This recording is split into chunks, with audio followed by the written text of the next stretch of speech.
And good evening, chat. How are you doing today?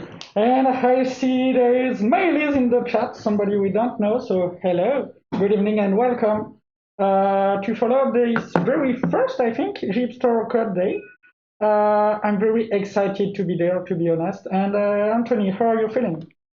Hello, Kona. I'm very happy to be here with you today. So you see the Jeepster code, and was the first time I think something like the live event on Twitch.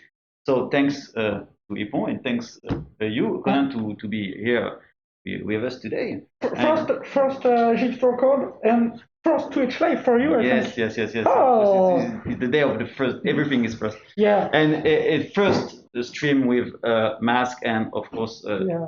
So take care. We will be. Yeah, we'll pay to be careful very much today. attention to that. We are not alone because there are two other men in the shadows. The first one is Axel. He's the tech guy, and he looks quite sad right now because he came with a full pack of sound material, and we can't use it because of. Can you show me the adapter? That's yes, because this piece is not okay. So it's sad. We are gonna try to have a new one, but right now we are on a poor microphone. Just tell us if it's okay or not, if the sound is okay. We'll do our best. It's a first for us, so we'll see. And we have another man in the shadow, Arthur, who will handle the interview part because today you'll have codes, exchange with participants at JHipster Code, and interview of contributors, users, and the first interview is with.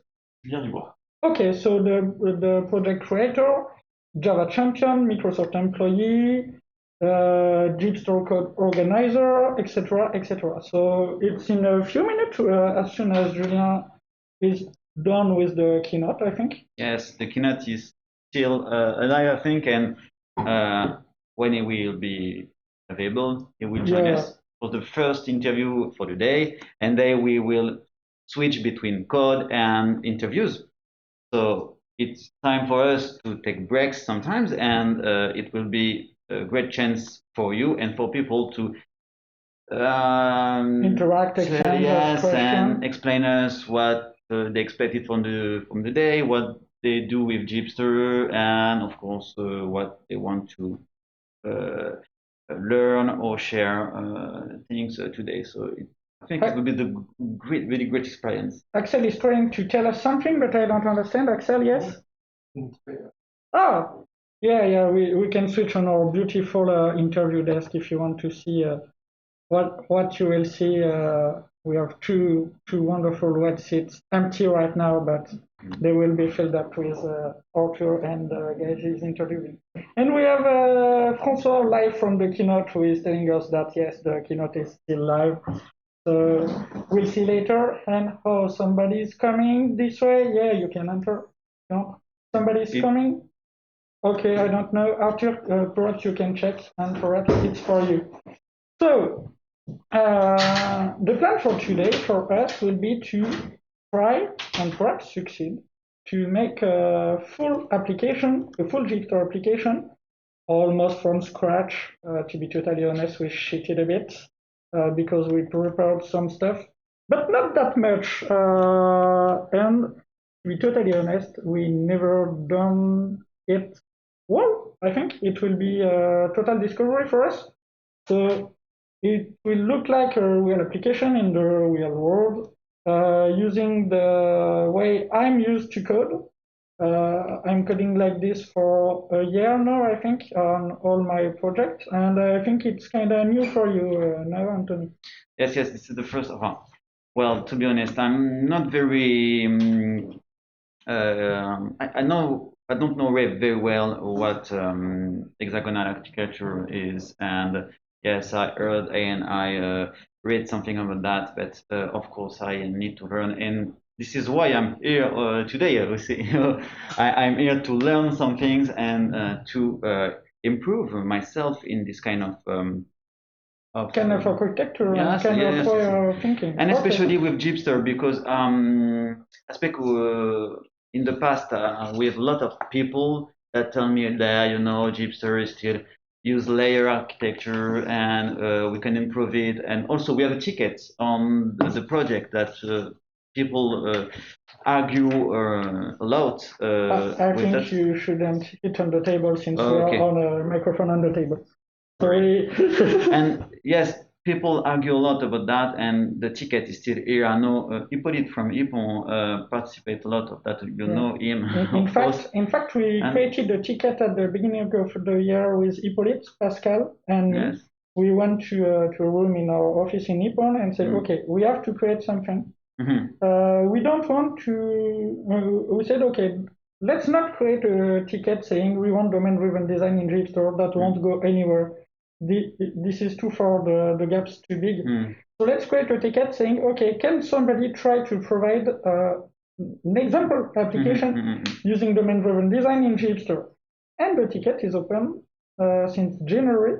It have $500 bounty, I think. Yes, yes, we have bug bounties on it, yes. Yeah, perhaps you can explain the bounty system. I don't know. We already have 15 viewers, and okay, so some of them don't know that. Well, in JHipster, sponsors give us money, and I think 1 year ago or something like that, maybe a little bit more, we decided to give the money back to the community by using bug bounties. So when we have tickets that will be that are open for a moment, or we know that it's difficult or will take time, we put money on it. So you have 100, 200, 300, or 500 dollars on tickets, and when you resolve the tickets or do the code, and when the PR is merged, you just have to claim the bounty, and we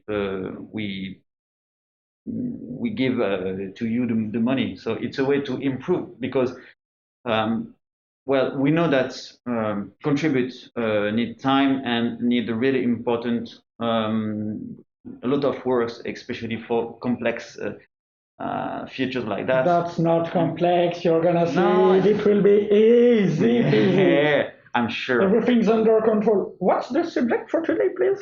Oh, sorry.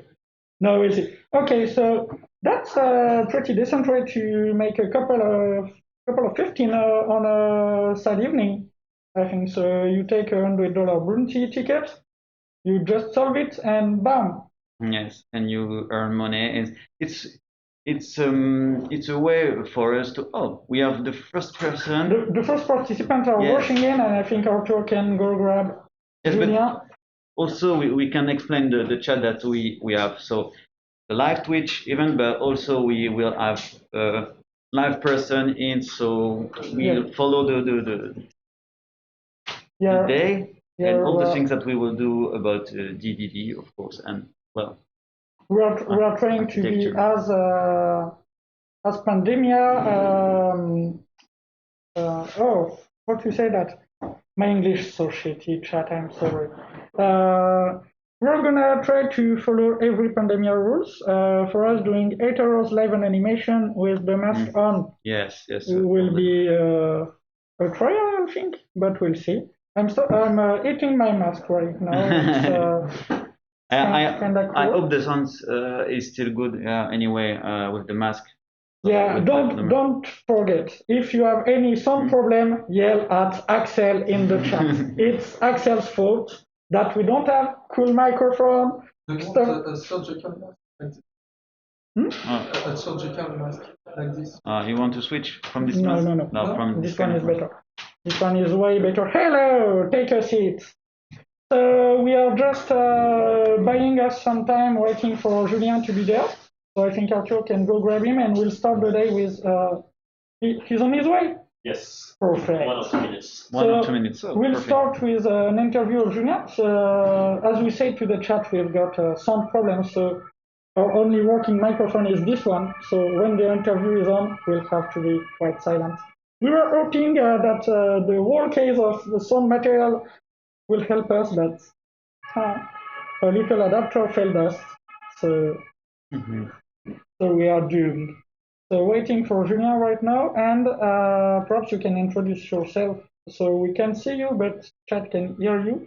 And so they will know who is following the session live if you want to address your name. So my name is Michael. I work on Python in Bordeaux. I love to code hexagonal architecture, so You'll be my wingman for today. I will try to help. Perfect. You want to code, and so I don't code? You take my computer, my Eclipse, because I'm coding on Eclipse, and I go home? No? Okay, I code. And you are? My name is Vincent. I'm a freelancer and I'm working on Pôle emploi, Okay. French company for helping people to find a job, and I'm here to learn more stuff about the manual architecture. Okay, and I see Julien is trying to put every group together, starting the conference. Perhaps we can go grab him and somebody else can do that. So we can start. Okay, do you know if other people will join this track? Are there other madmen in this conference, or everybody else just want to contribute to JHipster because this track is kind of central? And Julien is on his way. No, yes, Julien is on his way. So we are going to switch to the interview desk in a few seconds.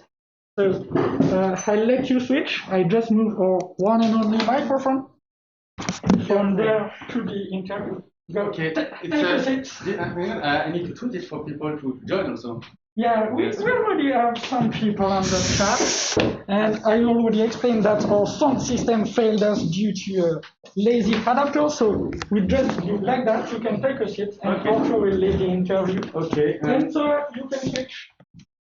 But don't you want me to tweet it on the official account? Tweet. Do you have a link somewhere? Oh, sorry. Twitch.tv/Ipontech. Okay, hang on. Twitch. So chat, don't hesitate to say if you can hear the interview, if you can see Julien, how beautiful he is, while he is tweeting. And sorry.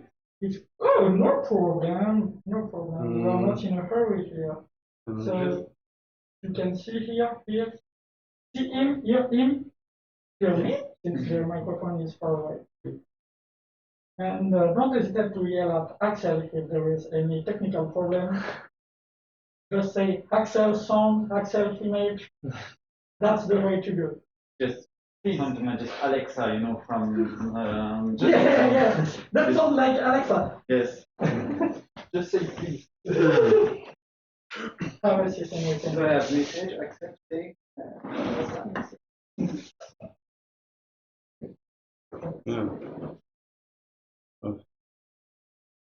Okay. Okay. We are all okay. Arthur, you can go whenever you're ready. Thank you. So good morning, everyone. Good morning, Julien. Thanks for being here with us and taking some minutes to answer this interview. So good point of start. Could you please introduce yourself? We know the topic profile, so Java champion, Microsoft employee, JHipster creator. That's a lot of stuff for one guy. So yeah, who are you? How do you make all of those roles happen in one day?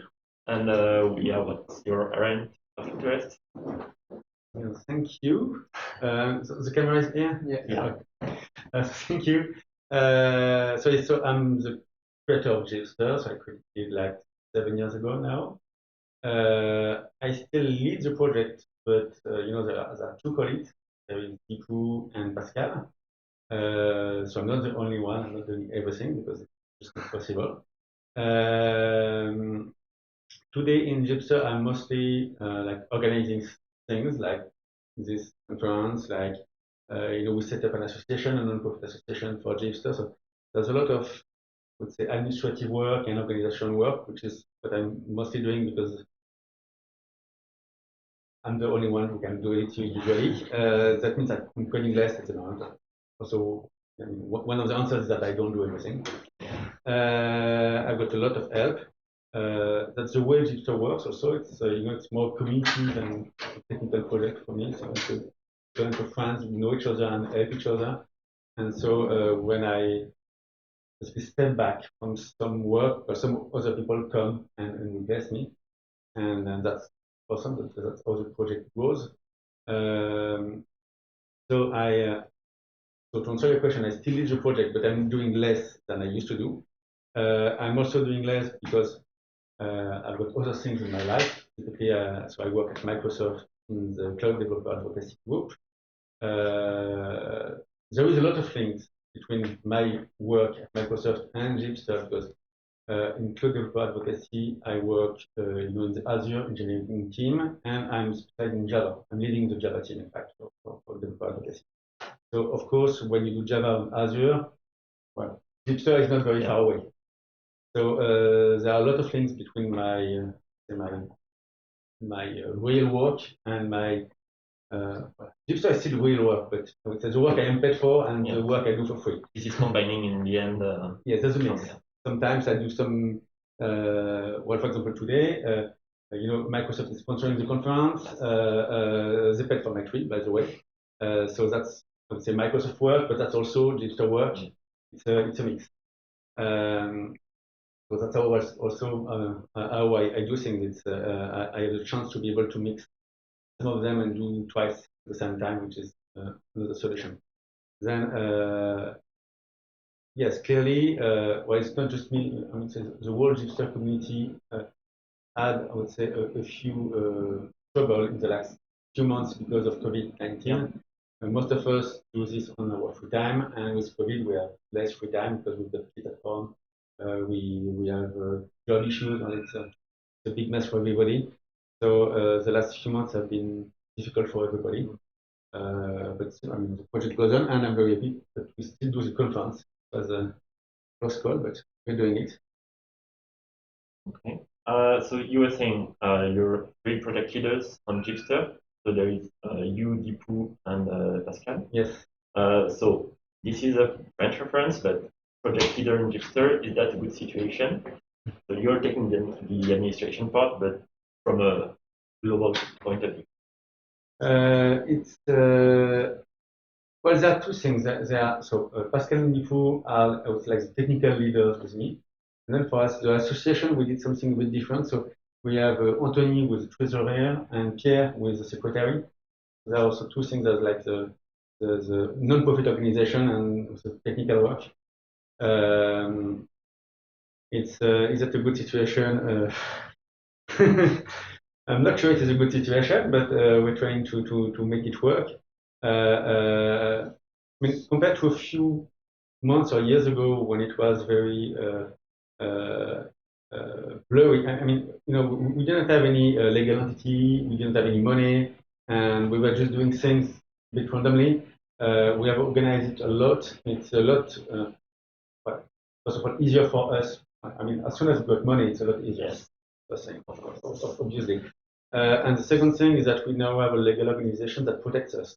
For example, when we were doing meetups before, it was just, we were just doing a meetup. And imagine that, I stand up and I put the camera. Well, what happens? We don't really know. Now we've got a legal entity, we've got an insurance, we've got, everything is a lot more clear and probably easier now for us than it used to be, especially in case of trouble. So that's definitely getting better. Then that's a lot of work. I don't know if it's a good or bad situation. I just happened to be the person who was there, and I'm just doing it because I want the project to go forward, and that's the only way to make it continue.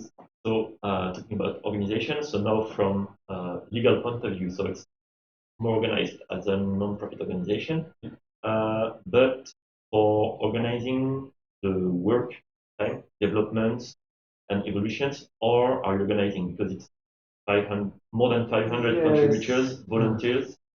So how do you manage all those people? If we can talk about management. So it's a weird thing. I would love to have like a management expert come and audit us and tell us what we should do, like we buy a consulting company.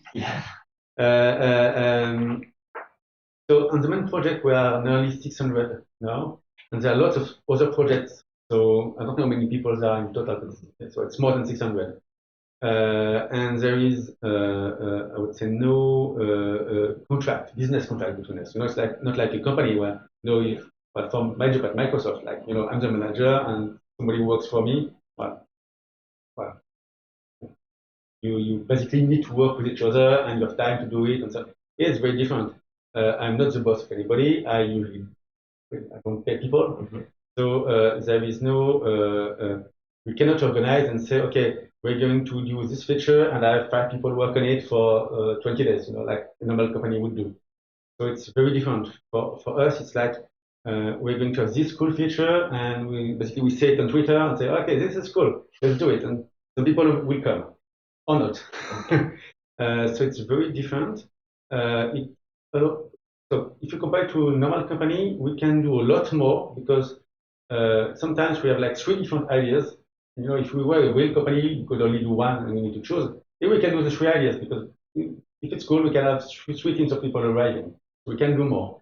But we also do less because we don't have the time and we don't pay people. And maybe sometimes people will, they enjoy it at the beginning and then they leave. Yes, and so there's a fine line between, what we can do and what we can't do. And we never know where we are because there's no real management. What is well with that project is that sometimes we give ourselves deadlines. We will do JHipster 6 on that day. We will release that feature on that day. And usually, in the last 7 years, we have always delivered and on time and with the quality that we were expecting. So what is weird is that without having any real management, without having any, we don't do agile. We've got nothing. It's like just people just come and code. Get tickets and go. Yeah, and still we deliver, which is no, sorry. There's just one thing that we can push. We put bug bounties in some tickets, but that just helps that much. It pushes some stuff, but most people don't do it for the money. We were speaking yesterday about we got a ticket that Matt Variable on security. So because Matt today will do some of the hackathon, and we were discussing about solving his ticket. So his ticket has got a $500 bug bounty, which is good money. It's been open for 1 year, and nobody does it. So I'm not sure why. Maybe it's very complicated. Maybe people are not interested. I'm not sure. But basically, people don't come and work on JHipster for the money. Okay. Even if you put $500, it's usually not enough. That's not the goal. And so I guess many of the community members, are developers. Is there on other roles, except from the association, but maybe architects, UX designers, and what are the roles you need more on JHipster project? So developers, of course, we've got tons of developers, the core of the project. No, what we really lack, the real issue is web designers. People who can do beautiful CSS, beautiful logos. So we have some logos from a couple of years ago, but we paid a designer for it. As we are an association, we can pay people and have contracts, and we paid her because that's just the only way. Nobody was interested into doing that. So it looks like open source is very strong amongst developers, but in other type of jobs, well, you don't have the same spirit. So well, if we need it, we pay because that's the good side of having money, but we would rather have people from the community help us on those, especially design, having a nice website, having a nice different template, having different templates. And that's a goal for people. Yes, clearly, that's one of the main issues we have. Okay. Okay. You just announced features for JHipster 7 during the keynote. What are maybe you told me it was more like day-to-day basis, but are there some big trends for the future, version 8 or new topic? So the real big topic now is that we go beyond. So traditionally, JHipster is Spring Boot and Angular. For the front, now we've got Angular, React, and Vue, which are the same level basically. And for the back, we're starting to have the same thing. So we've got 3 different Java backends. We've got Quarkus and Micronaut, which are like also alternatives to Spring Boot. We've got also Kotlin, so it's not really an alternative, but it's Spring Boot with another language. Yeah. And then we've got totally different things like .NET and Node.js, which seem to work well.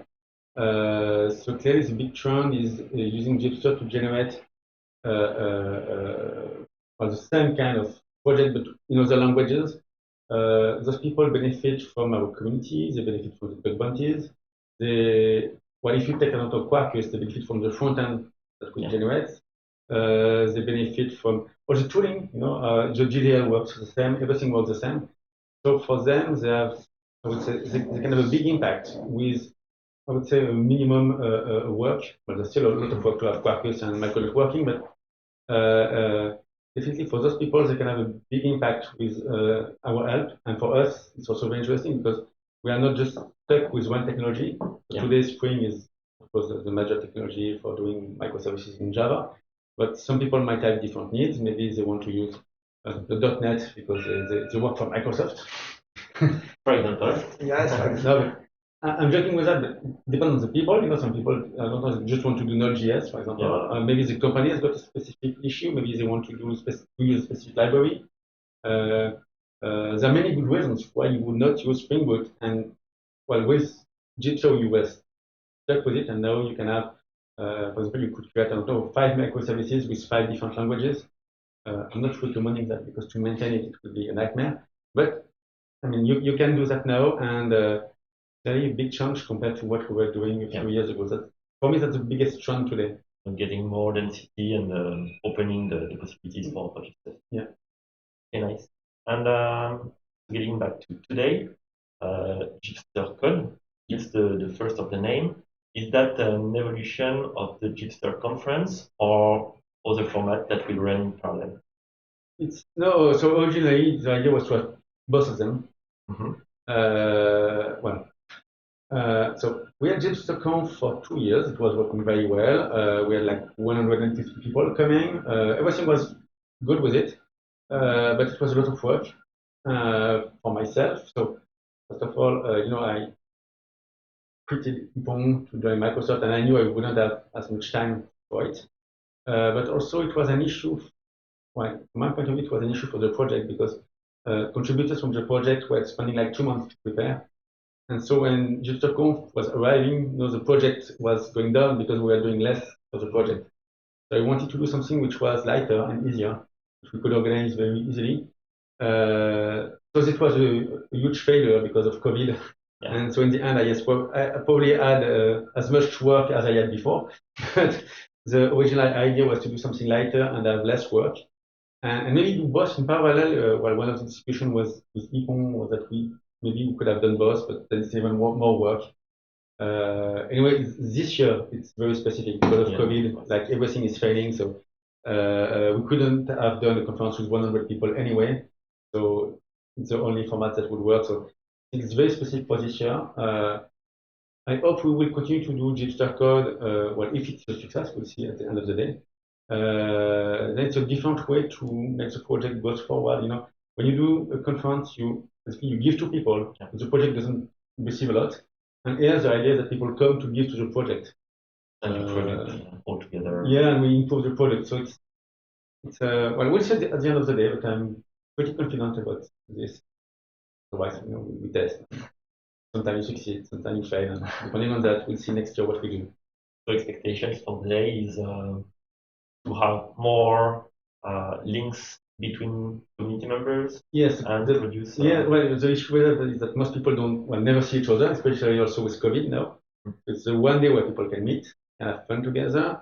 I would say, like half of the people here are new totally new to JHipster, but beginning the project. So we want to have more people in the project afterwards to get them started.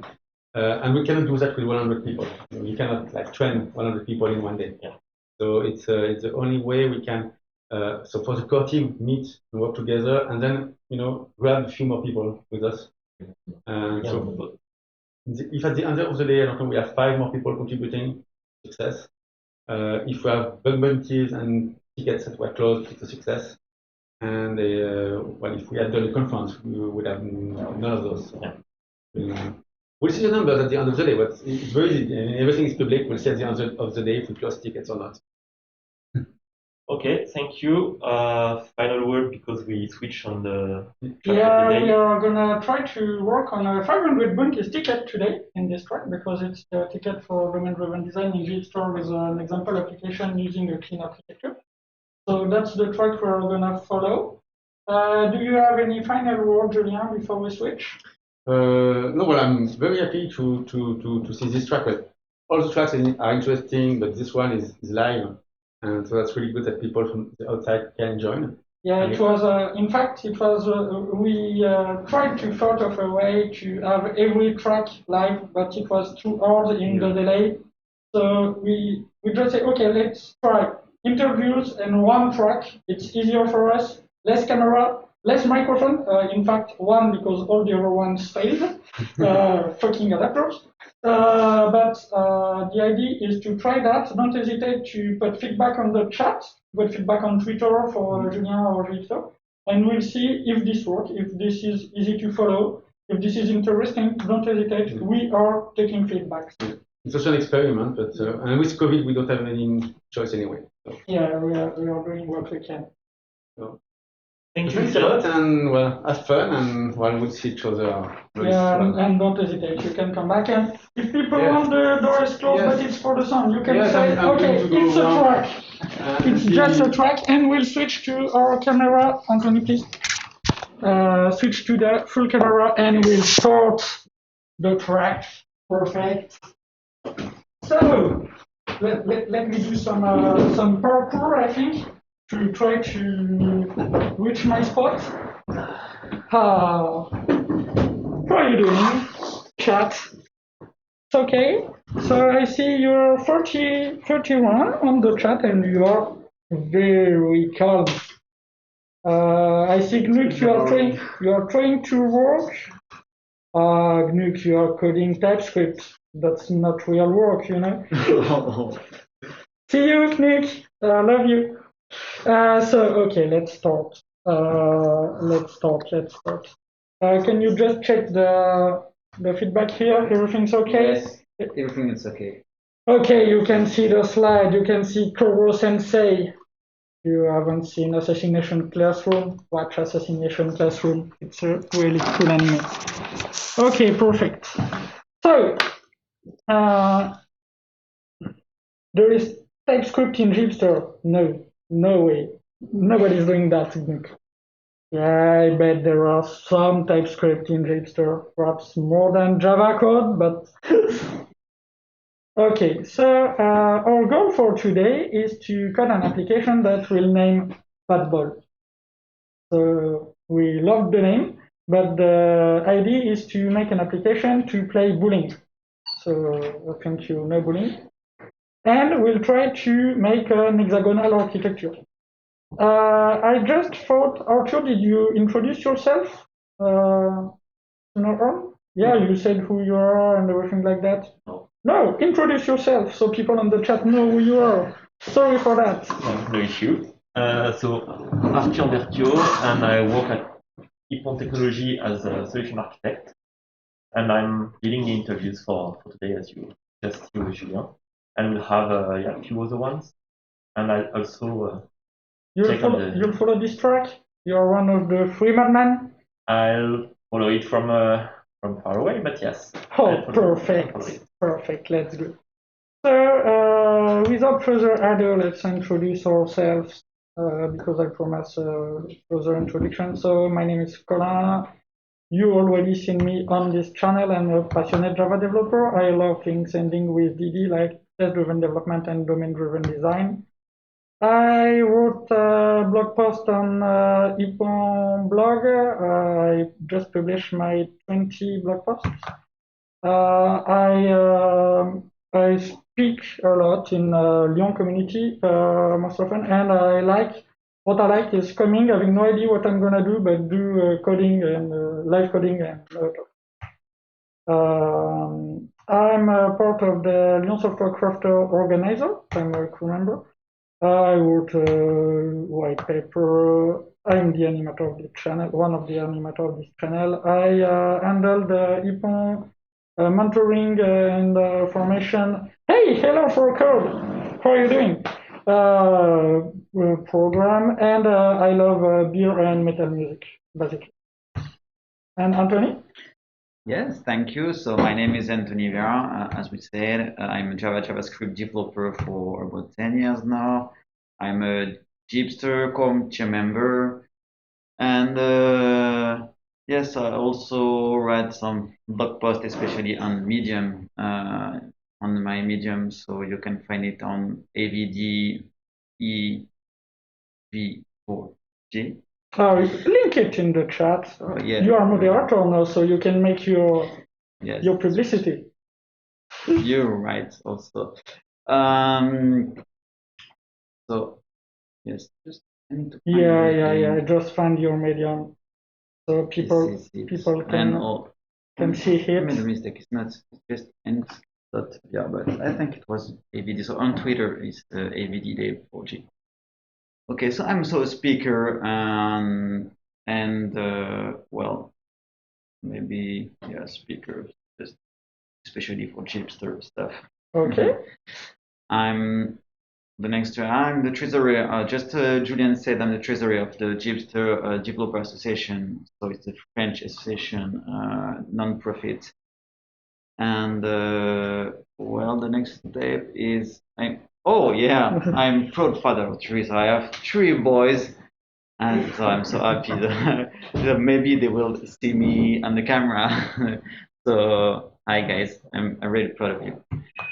And yes, I'm a PhD fan. Even if, yes, it's a really bad day today because we lost the match yesterday. So there was a match. Yeah, yesterday we lost the match. I'm sad today, but well, I'm happy to be here, so it compensates. It's really cool. And also, I'm the World of Warcraft player. Maybe on the Twitch you can find it. Okay, perfect. So as I said, we are gonna play bowling today. So just a quick reminder of bowling scoring rules, because that's not that easy. When you put a pin down, 1 point. 1 pin, 1 point. 1 game is 10 frame. Remember the vocabulary, it will be important. 1 game, 10 frame. 1 frame is 2 throw. We are throwing 2 times the ball, we are rolling 2 times, and we are putting pins down. We are doing a spare when in a frame, we are putting 10 pins down. So in the 2 throw of the frame, 10 pins down. In that case, the next throw is added as bonus to the current frame. And we are doing a strike when we put the 10 pins down in the first throw of a frame. And in that case, the 2 next throw results are a bonus. Okay? So bowling game is a very famous kata.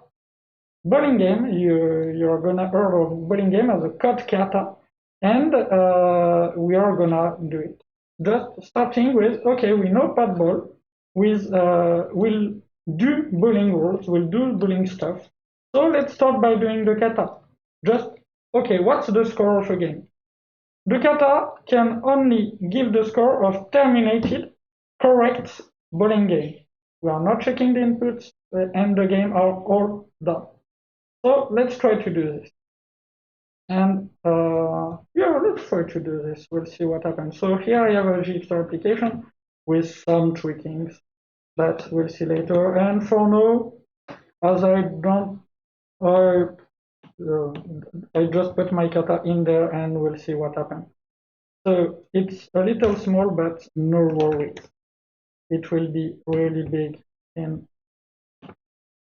the time to create a game unit test. Okay, I think it's big enough for everybody. Maybe people can open their computer. Yeah, if you want, you can open your computer. And for this, you have no setup needed. You start a Java project and you can do the bowling game with us. That's quite easy. And so while you're opening your computer, I can drink water, and this is a good news. of course, chat, you can do the same. If you have time, you can just open the computer and try to follow what Conan will do. The idea is to make the day interactive as possible. Yeah, so, and we'll see. Yes, feel free to ask question. I'm tracking the chat, and we will take question and ask to Conan if we want to know specific things. Can you link the project initialization repository so people can clone it if they want? And I'll switch to full cam so we can do the setup in full cam. As I know, this is on the GitHub project. Yes, it's on GitLab.com, I think. Yes. On my the first one. Perfect. Okay, so the link is the chat, so you just have to clone the project and follow what Conan will do all day. If you want to try do it with us, but for this first part, we are just doing a kata. And that may sound like a trap, because we said we are going to do hexagonal architecture, and I'm starting to do code saying, hey, you don't even need a framework to start. So it's not a trap. The reason is quite simple. In fact, for me, you can't do domain-driven design, hexagonal architecture, and stuff like that without another methodology, which is really important for me. In fact, the goal of this architecture, the goal of all this is to protect the domain, is to protect the code that matters for us. But this code has to be designed. And the best designing tool I know, you have here if you want. Yes, one for supply EM. The best designing methodology I know by far, in fact, I don't know any other that are that efficient, is test-driven development. I told you I love the XDDF. So test-driven development, just a quick reminder, it's you start by writing a web test. If it doesn't compile, it's red. Then you start it, and your test should be red because oh yeah, Arno Zeda. Hello! I'll answer in a few seconds. So you start by a red test, and you are thinking at this point of, okay, what will be my API? How can I expose something really usable? Because I'm the first client. The first client of my code is my test. Then you make the test pass with the most straightforward implementation you can think of. That won't be the best implementation. That's just an implementation that allows you to go further. Then you're gonna refactor because you probably did some ugly code. So let's do a better code. So we'll do a clean implementation. And that I answer. The only external library I allow in my domain is command lang, but you have like 4 live hours advance on this question. But that's the point. And we'll put some command lang in our domain. Oh, Axel is coming back with the adapter he was missing. Perhaps we'll switch to better sound. We'll try, but let's advance. So I think you've got time to clone the project. Oh, no problem, Archer. No problem. Yeah, Arno Zeda is called Archer. No problem, no problem. You're welcome.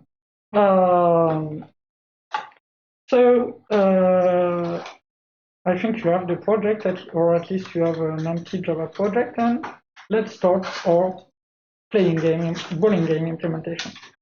So, do you have any idea how to goddamn it, Colin Booth out Eclipse again? Ah, yes! Thanks a lot, I forgot to say that. I'm using Eclipse.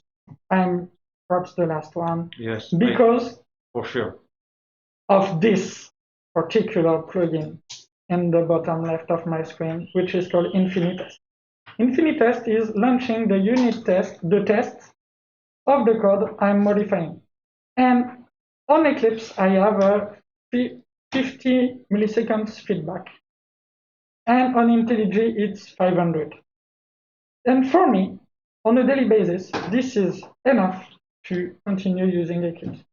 And we'll see. Am I really slow with Eclipse or not? You have your IntelliJ set it up, so we'll see.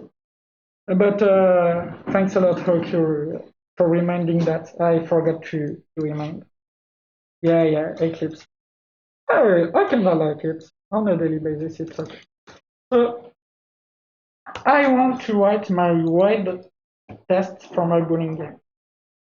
So I need a first use case, and I will start with the simplest use case I can think of to get the score of a correct terminated bowling game. So do you have any idea? Can be here, can be on the chat. What's the simplest possible bowling game? The Last of Us. Yes.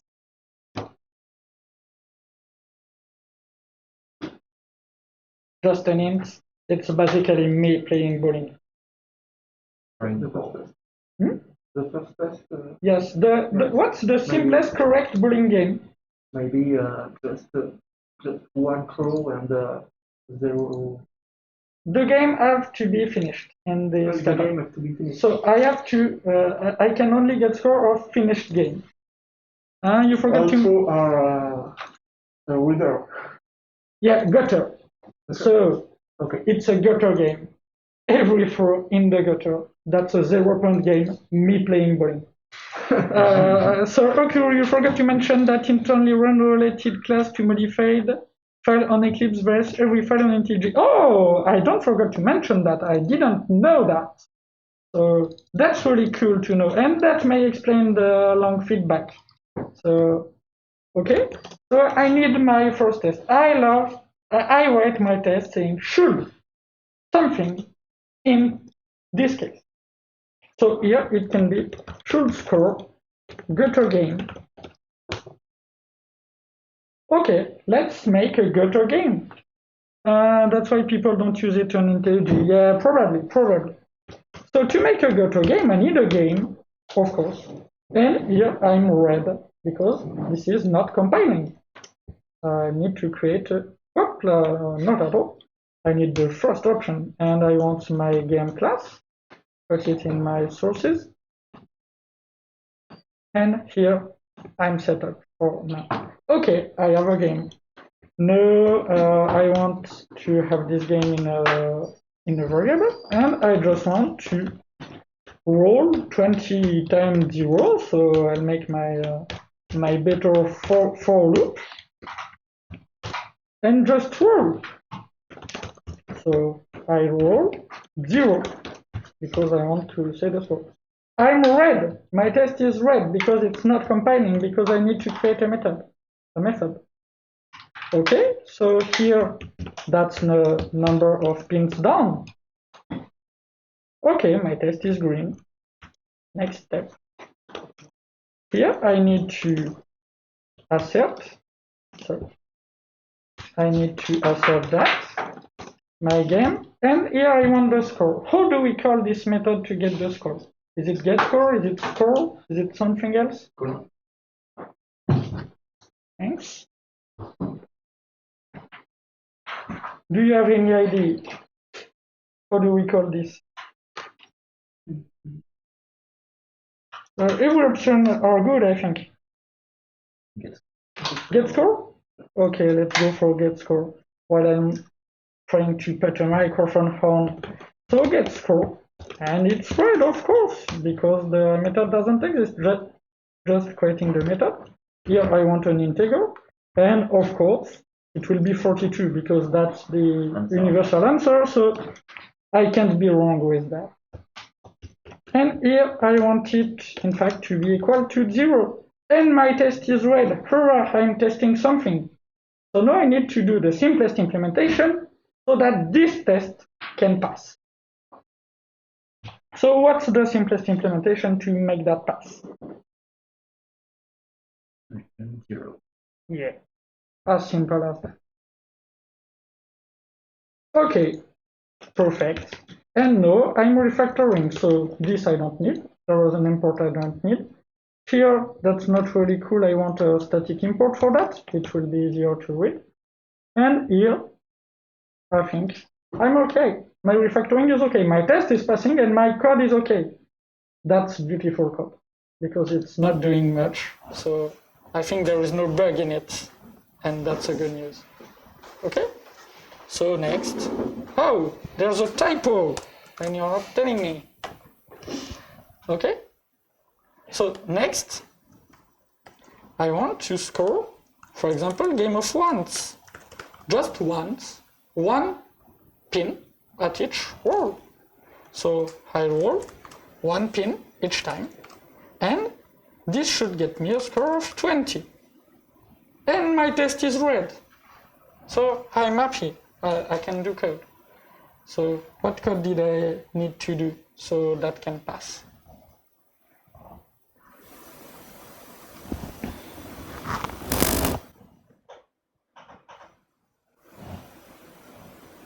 To count the pins down.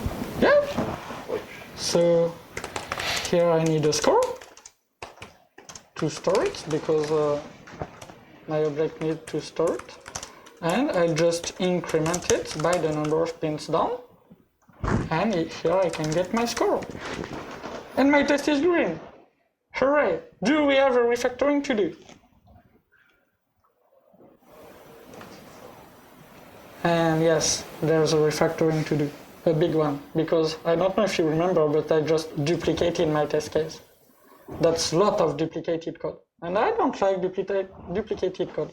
Refactoring is not only about the class, it can be about the test. The test must remain as readable as possible, even on a 24-point police like that, font like that. So, first thing I can do, I can create a game here. Because JUnit will create a new instance of the class for each test. So if I create a game as an attribute, I know every test will need a new game because you know I'm testing games. So it's okay. And this, I think I'll have to do it many times. So I'll just extract a method. For that, I'll say, okay, here that's my number of roll. Here that's the number of pins down. So I can extract a method, let's call it roles, and here I can inline this.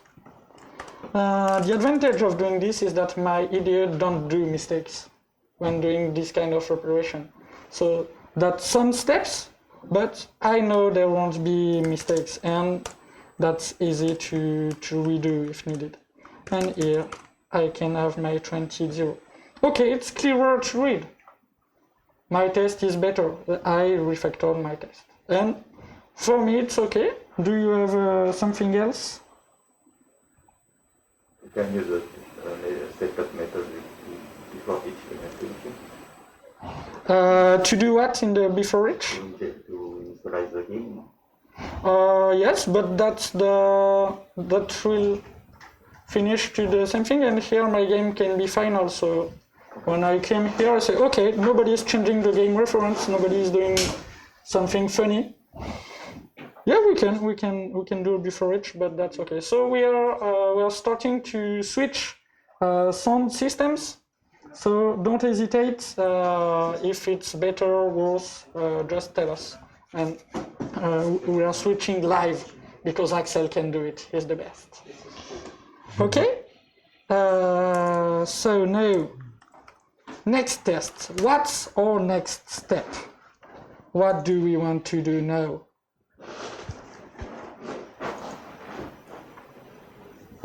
What's next? So we have the game for the normal players. So what's next? What's the next case we want to check?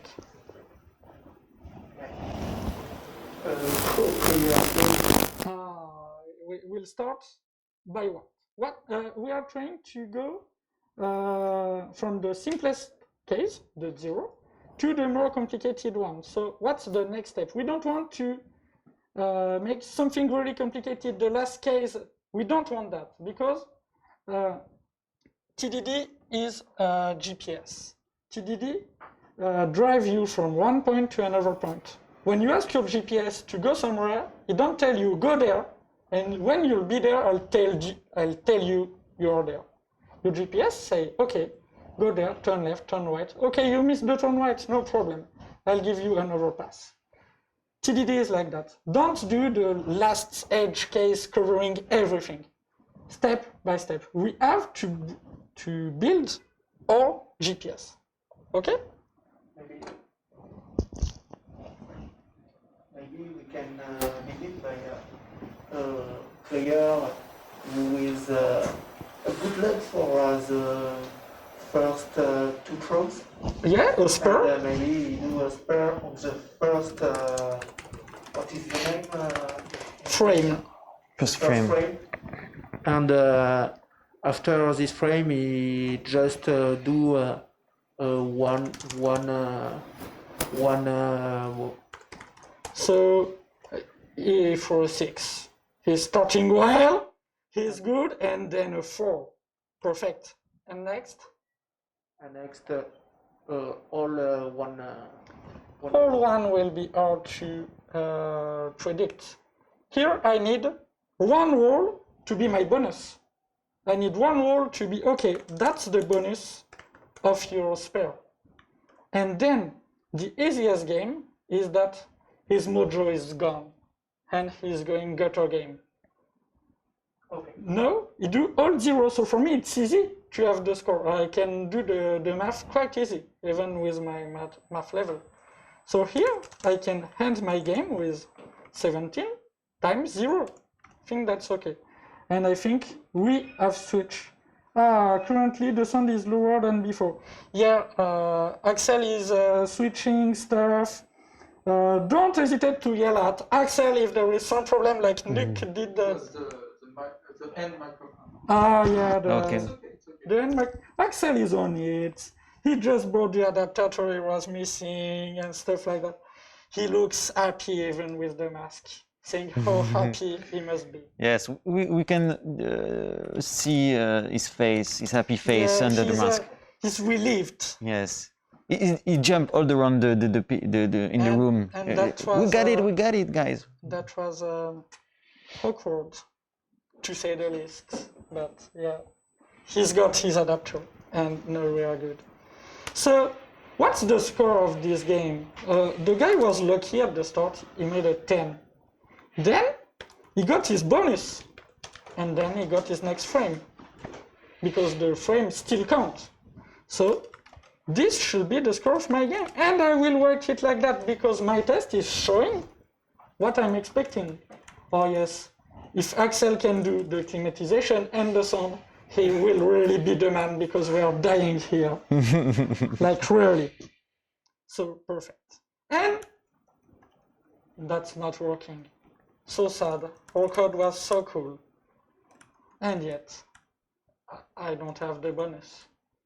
So now, I need to find a way to implement this bonus.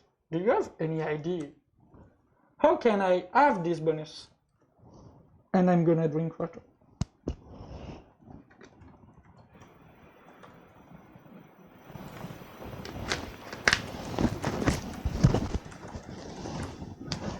Aha! And that was easy so far. And you say, yeah, what? One day doing a bowling game, so easy. Not so easy. To test if the score is 10. The score of what?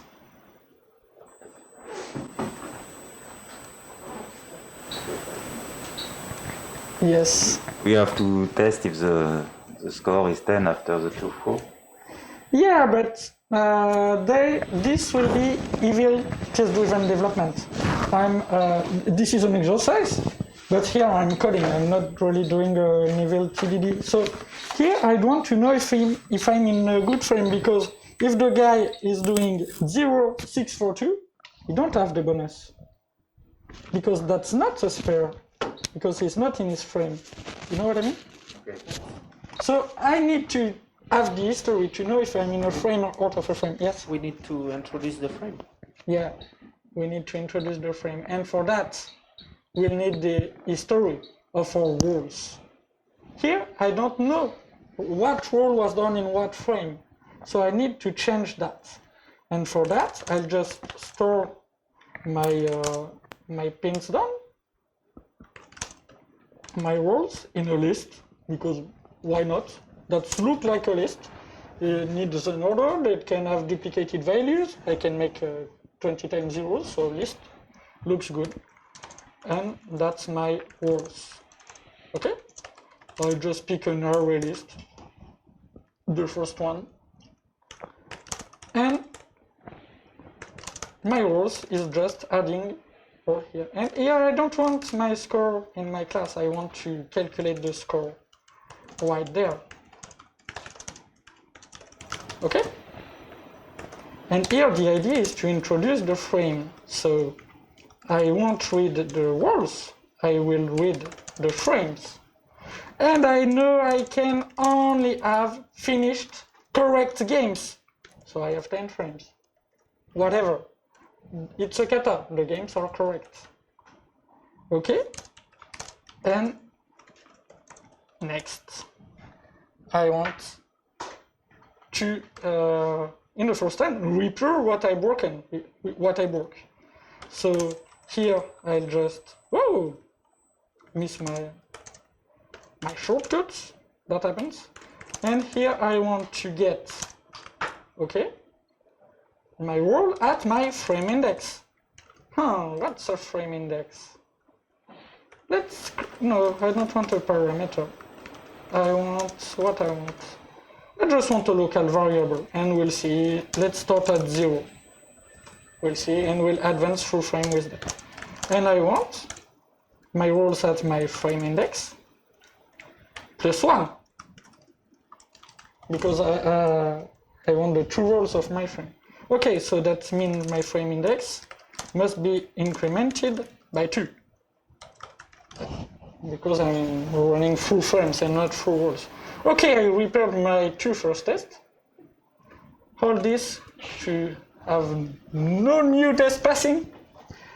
Annoying. But here, I know if that is 10, then it's a spare. So I can do things. If this is 10, that's my spare. Otherwise, that's my normal frame. And here I can calculate my spare score. So it will be 10 plus my bonus. My frame index plus 2. Because I go find the bonus. And that's green. Okay, we implemented the spare. And I'm quite confident that will work, because that's very close to the business of Boolean games.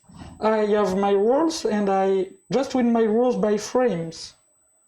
So, I think it's okay, but my code is ugly. Do you remember I just did a copy-paste? Copy-paste, not good.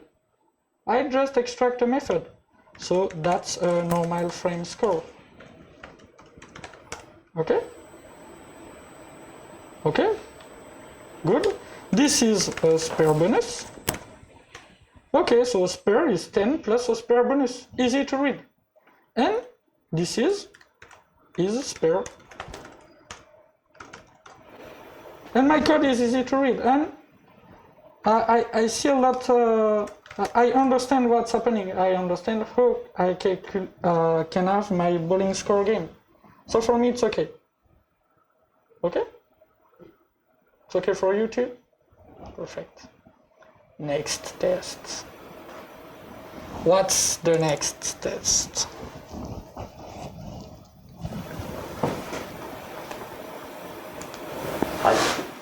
Strike. A strike. Yeah. You can try the microphone. Strike. Strike. Yeah. Let's score a strike. Should score strike. Okay. So I want to do 10. And then what do I need to test my strike?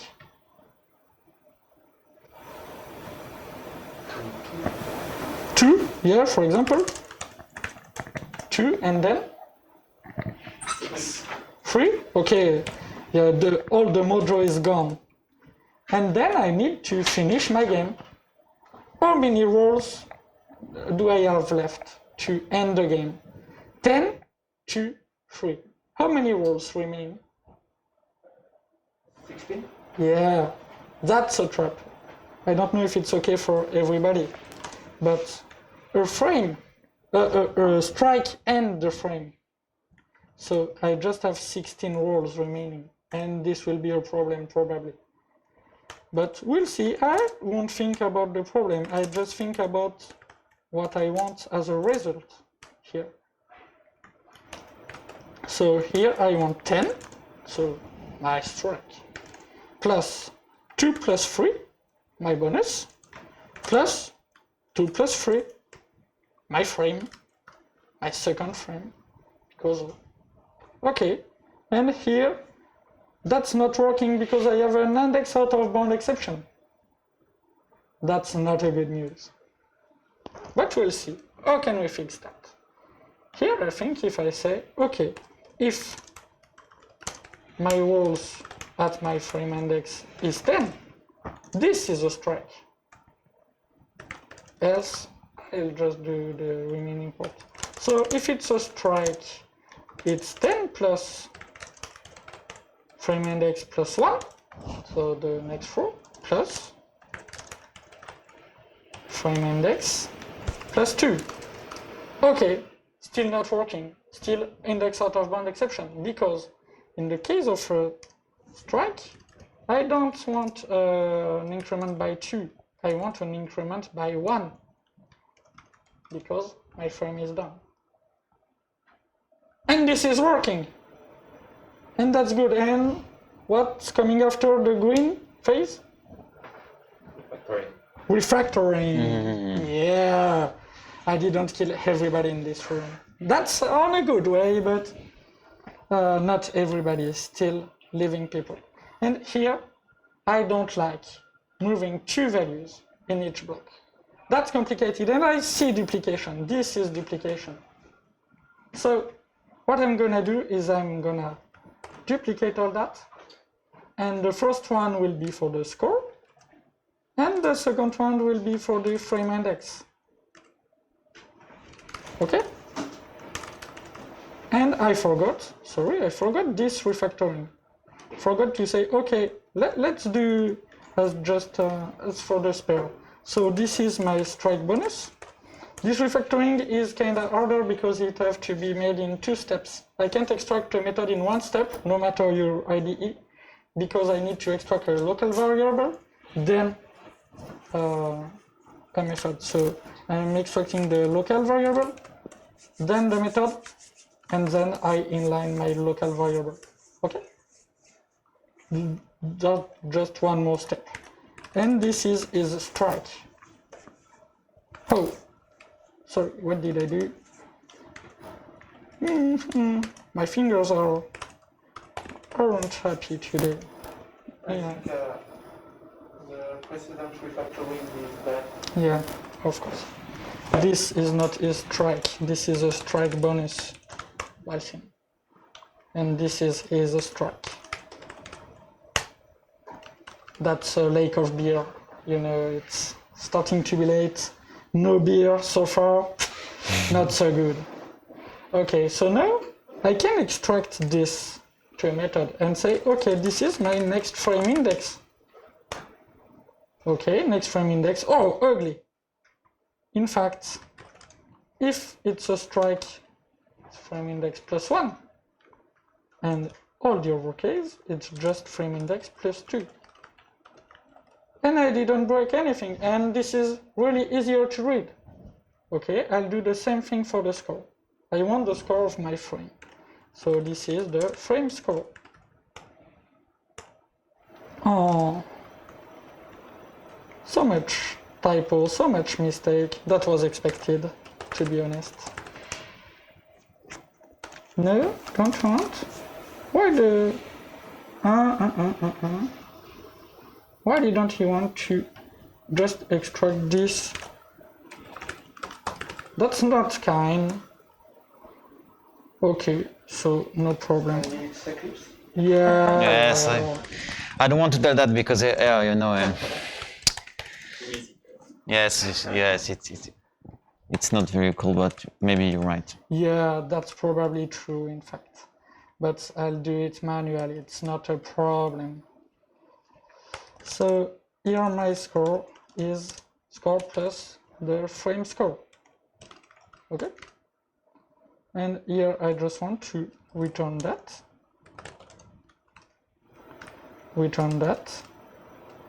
What did I do?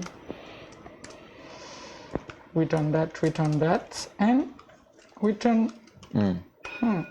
Oh! Return that. Yeah, and I didn't break anything, but I have dead code. Right now, this is dead code. The else is not needed because I'm returning things. And this is dead code.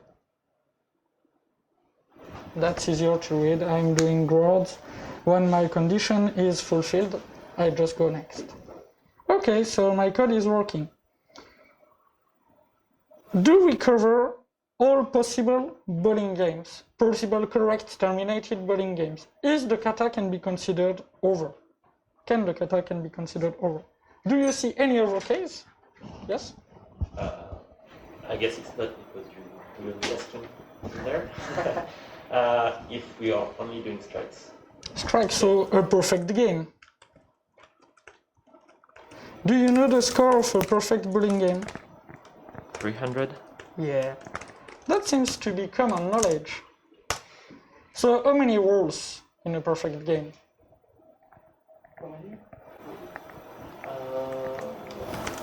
21? And no, 12. 12. Why 12? Yeah, it seems Arthur is very Good at bowling. Yes, I think score is he's 96. good. Maybe in Bordeaux there is a lot of bowling place. I don't know. Yeah, so not much walking. you do bowling every day? I used to. Oh, It's been quite a time. Oh, so So yeah, 12 because it's 10 frames at 10 frames of strikes. So 10 throws, 10 rolls. And 2 more rolls to calculate the last, to get your last bonus. get your last bonuses.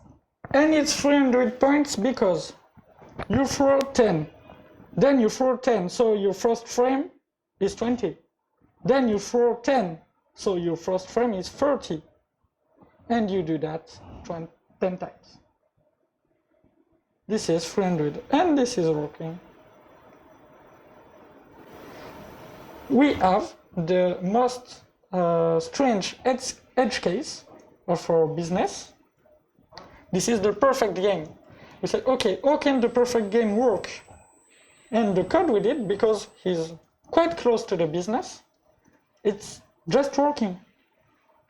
We didn't have anything else to do. So we have covered all correct finished game score.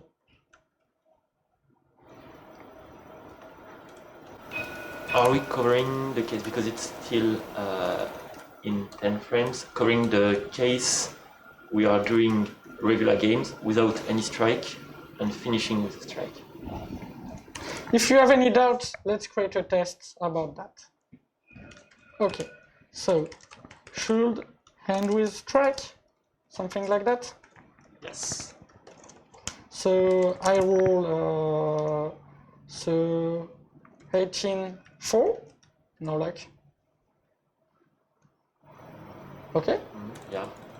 I'm at my last frame, so here I roll, sorry, I just want to roll a strike, so game roll 10, and then I need 2 bonus.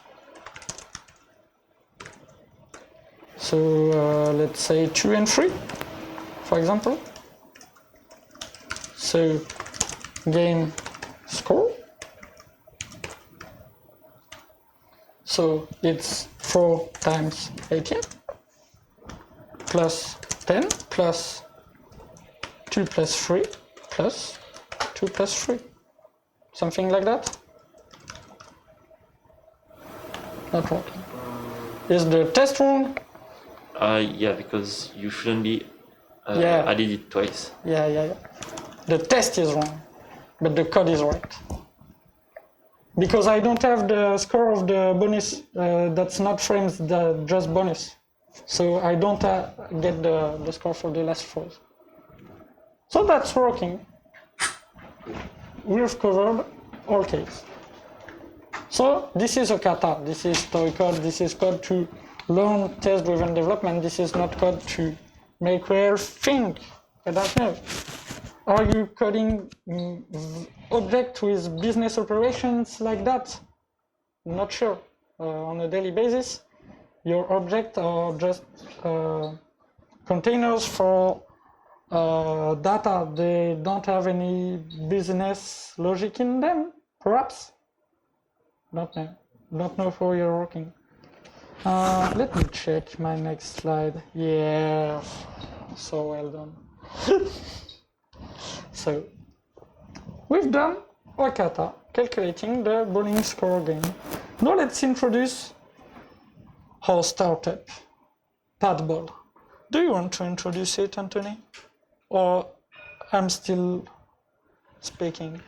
It is you mastered that, so if you want to take a rest. No, it's okay. For Padball, we are not doing the front-end part because we don't do front-end. Only Gnuc is doing front-end. I don't. No, because we have to make choices. Even if we have 6 hours of life, we have to make choices to... it will be hard, the day will be long, and so we decided to do only the back-end part. But yes, we need to be focused. Yes, this is totally possible to do that in the front-end. No problem. You can do almost the same thing in the front-end part. You don't have exactly the same problems, but you can do the same thing. And we are doing it on a daily basis. Nothing song, I practice bowling more since doing bowling kata. Yeah. I learned the bowling calculation method while doing this kata. I didn't understand anything at it before.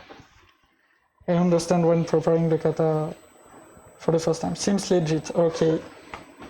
So, in our Padball services, we have one game, only one player. That's not a real bowling game where you can have multiple players.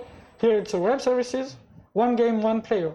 But a player can only roll on his own game. You can't roll on the game of your neighbor.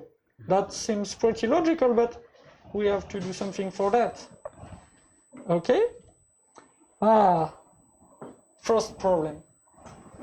In Padball, you can get score while running the game.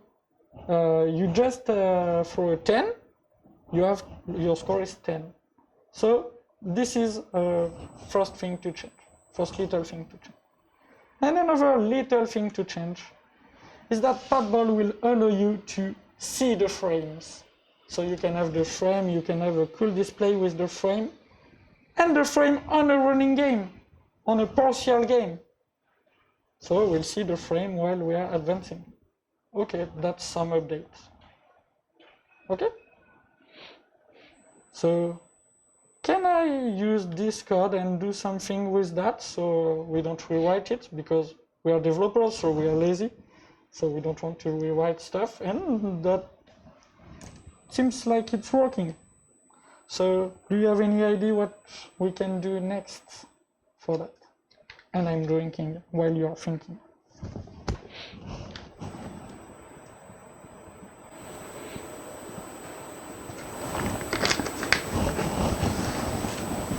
Aha! That's strange.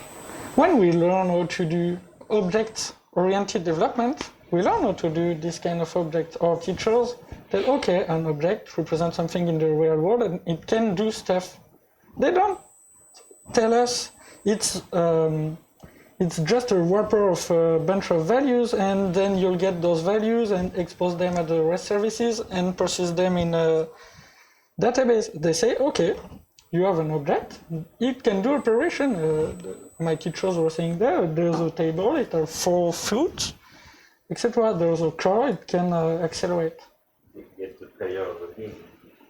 Yeah. So the starting by we the can player, get the player of the game. Yeah, we can add the player, but the first thing bothering me is that I have a piece of plain old Java code, and I want to use it in a JHipster application, because you see, this is a full JHipster application. I have everything. I have, what did I pick? Postgre persistency, auth authentication, and all the JHipster stuff. I think I didn't remove that much. So I need to use this code doing business, this code that's kind of fork of what we see in our application nowadays, don't know. And I want to use it in this application. So how can I do it? Do I have to change something, or can I just implement the missing thing here and we'll find a way? What do you think? Yeah, maybe we can switch the code to specific package or just organize the existing package. Yeah, we can try. So I created a game package. And I say I just threw my code here. I was lying. That's not just a random package.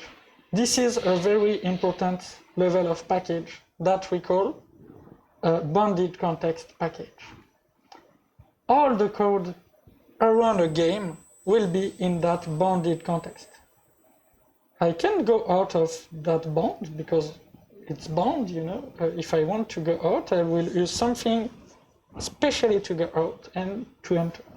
So I am in a bounded context.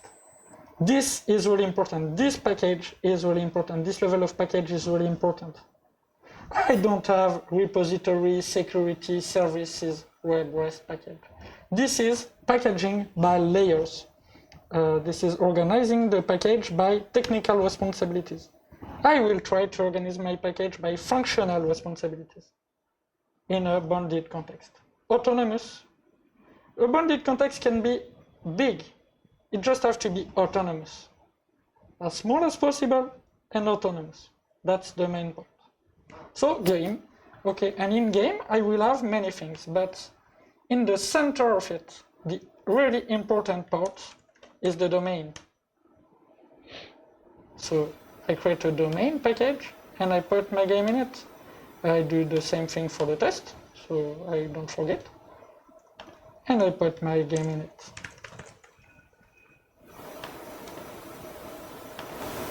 So this was pretty easy to do. I didn't do that much, but it's really an important step.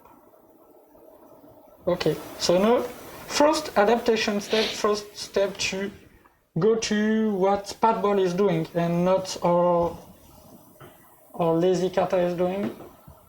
I don't remember, the schedules went out of my mind. If we have something coming at 11, just tell me. Yes. I don't remember. I think we will have next interviews soon, but we can take time because we started with a little bit. But no problem. So we can, it's okay, we are not very, there's no We are problem not if in a one, rush. yes. I think I don't remember the schedule, but Yes, maybe Axel Arthur can give a microphone to Arthur and stuff like that. Yes, well, we can start. Okay, perfect. So first adaptation, I want to try the part where I can get partial game score, because the test modification is pretty easy. In the test, I can just remove those stuff. Do I have others? No. If I remove that, that's supposed to be working because that's totally fine for Patball. That wasn't for the bowling game kata, but for Patball it's okay. And that shouldn't fail like this, our index out of bound exception. So now I need to make an adaptation in my code. So I'm going to have something cool. Do you have any idea of an adaptation we can do to that? It will be easy to do because we are lazy, we are developers. And that will answer that new need.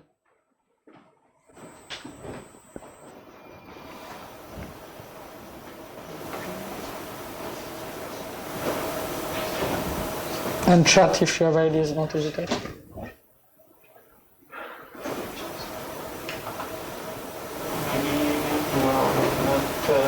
It's not mandatory to have 10 frames. Yeah. In this case, I can have less than 10 frames, but knowing the number of frames I have can be a nightmare because of the strikes. I can't take the number of rolls divided by 2, add 1. That's not my number of frames because the strike will mess it up. There's an easy way, a lazy way that will be perfectly fine. If every time I'm trying to get the score of a frame, of a roll, I just call a method and check if the index I'm asking is not over the number of rolls.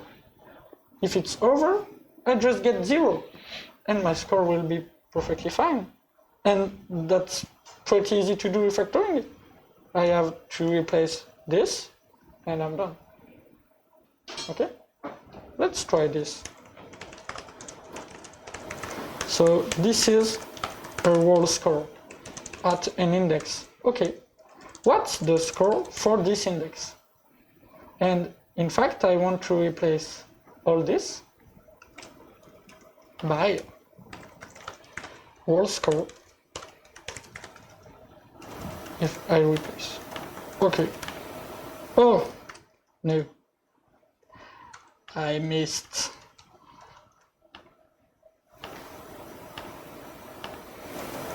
Perfect. And here I need my implementation. So if index, so I have the one offset to check, and we are gonna set up the next interview. I just finished that, and we'll switch to the interview so we can have a pause and get out of this even if we want. Oven. What's the English for four? We are dying of the heat, chat. So here, if my index plus 1 is over the size of my rows, I just return 0. Otherwise, I return the normal score. So if I did the math correctly, which is probably not the case. Oh, that luck. I have all my old case working. I know it. I didn't get any regression, and no, I can have partial game score. That was pretty easy to do as a refactoring, and this is a cool feature. So I went from simple kata, simple code, to something closer to my solution. And this is perfect. We are going to be able to switch to the next interview. They are just setting up. Chat, don't hesitate if you have questions. It can be for me about this track, or for anybody about this track. I'm talking too much, but you know me already. Yes. Or for the next person we're going to interview, and that Arthur will introduce in a few seconds. As soon as they are set up, they need to find the hand microphone that's right there, and will be good. Perfect. So as soon as you are ready, 2 minutes, 2 seconds, 2 hours. Mm-hmm. What's the unit? 2 weeks? What's the unit between these two? Don't know, no idea. And we can do a little bit. Oh, I didn't see I have a useless import here. I can remove it. And then we're gonna start hot stuff. Oh, it's already switched. I see it switched. On OBS, not on the... Okay. And chat, you will see our next interview. Hello. Hello, Sonia. So thanks for taking some minutes to come discuss with us. So first of all, can you present yourself? Where you're coming from? What's your background? Are you developer, Java developer? Or few words about you. Okay. Hi everyone. My name is Sonia Lassen. I'm from Paris. Mm-hmm. Have been doing some web development for 5 years, about. And I'm currently working at Epon. Okay. It's been 1.5 years now. What else? What are you I'm doing at some IPON? Java programming and on the front end, React or Angular. Okay.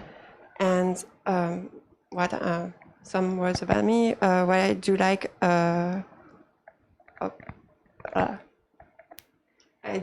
is in my free time I like surf. Okay. So I like watching videos and I like to do some surf, but Yeah, I that live in seems- Paris, so it's Yeah. it's more videos watching online, and also like to go to meetups and watch some meetups on DDD or other stuff, maybe Flutter also sometimes. And what else? I like to cook some. Recently I learned about cooking, and so that's all about me, I think. Okay. And martial arts. I like martial arts. So this is about me. Nice. So you like meetups? You're in it, so you're at the good place. Why did you join the? No, why did you join the JHipster code today? Was that for discovering JHipster or wanting to contribute? What was your goals, your expectations coming here? I came here because I wanted to meet the community, because I was at the previous JHipster conf. Okay. It was a year ago, and during the lockdown, we couldn't meet with the teams and with the people. At IPON, I'm in the JHipster team, Okay. so I can see every month we had some meetings, and so today was the opportunity to meet everyone and learn. Yeah. Because to develop, to contribute, you need to be more comfortable with a JHipster, and this is the opportunity to learn more about the generator. Discovering other community members from all around the world. Discover, talk about, just have fun. Yeah. So you already are JHipster community member, already contributing to it. But I want to contribute more, and I think being here today will help me have more knowledge on this generator, and so I'll be more comfortable working on different areas. Okay, and how did you discover JHipster? Was it part of your professional at IPON, or did you already know about it before that? I learned the first time I heard about JHipster, I was in engineering school, and I didn't pay much attention to it, but I heard about it, and I went to the GitHub account, so just saw it. And then I think it was 4 years ago, I had a tech lunch. So I heard about it, all the possibilities at the time. So that was 4 years ago. And then I think 2 or 3 years ago, I was in a project from scratch. And in this project, we were wondering whether we use JHipster to generate our application or start from scratch. And finally, we didn't use it. We haven't used it, but it was a possibility. And it would have saved some time. Yeah. But never mind. And so since I've been working at IPON, I only worked on projects that were generated with JHipster. And so I'm very happy to work on this kind of project. Yeah. Yeah, because they have what I like about working on JHipster project is that they have the same structure of files and folders and the same configuration files. And so you're not, when you work on a JHipster project, you're not lost. You know that there's a file that's called this way and another that's called this way. So you're already a bit familiar. Yeah, you're not starting from ground zero. Yes. Okay, and so you're from the JHipster practice in IPON. How many projects did you start or work on? I was working, I think, on 3 projects. Last year it was a React and Java application. So it was a front-end React and Java. And so it was based on JHipster. And recently I changed to AngularJS and Java. but it's also generated by with JHipster. So I'm not lost. I kind of like it. The fact that it's the same, and you can upgrade applications. You can upgrade your JHipster application, and it embeds the new features, the bug fix, and the security vulnerability fixes also. Nice. So you're convinced with the JHipster product? Yes, because it's a community that with different backgrounds. I mean, people with different knowledge. Some people specialize on front end, so some other on security, and it's nice to have this kind of diversity that you don't have in your project usually. Yes. So it helps build, I'd say, secure and with some norm. I don't know in English. Okay. Okay, and so today, what did you choose to work on? Which track did you choose, and why? I decided to work on the beginners track, even though I've been in the community for a year, because I think like I'm missing some point, and I want to be sure that I have the basic knowledge, so to work more and be more involved in the community. So that's why I started this. I think it's good to have a very good foundation to work more on the subject. Okay, and so what are you doing in that track?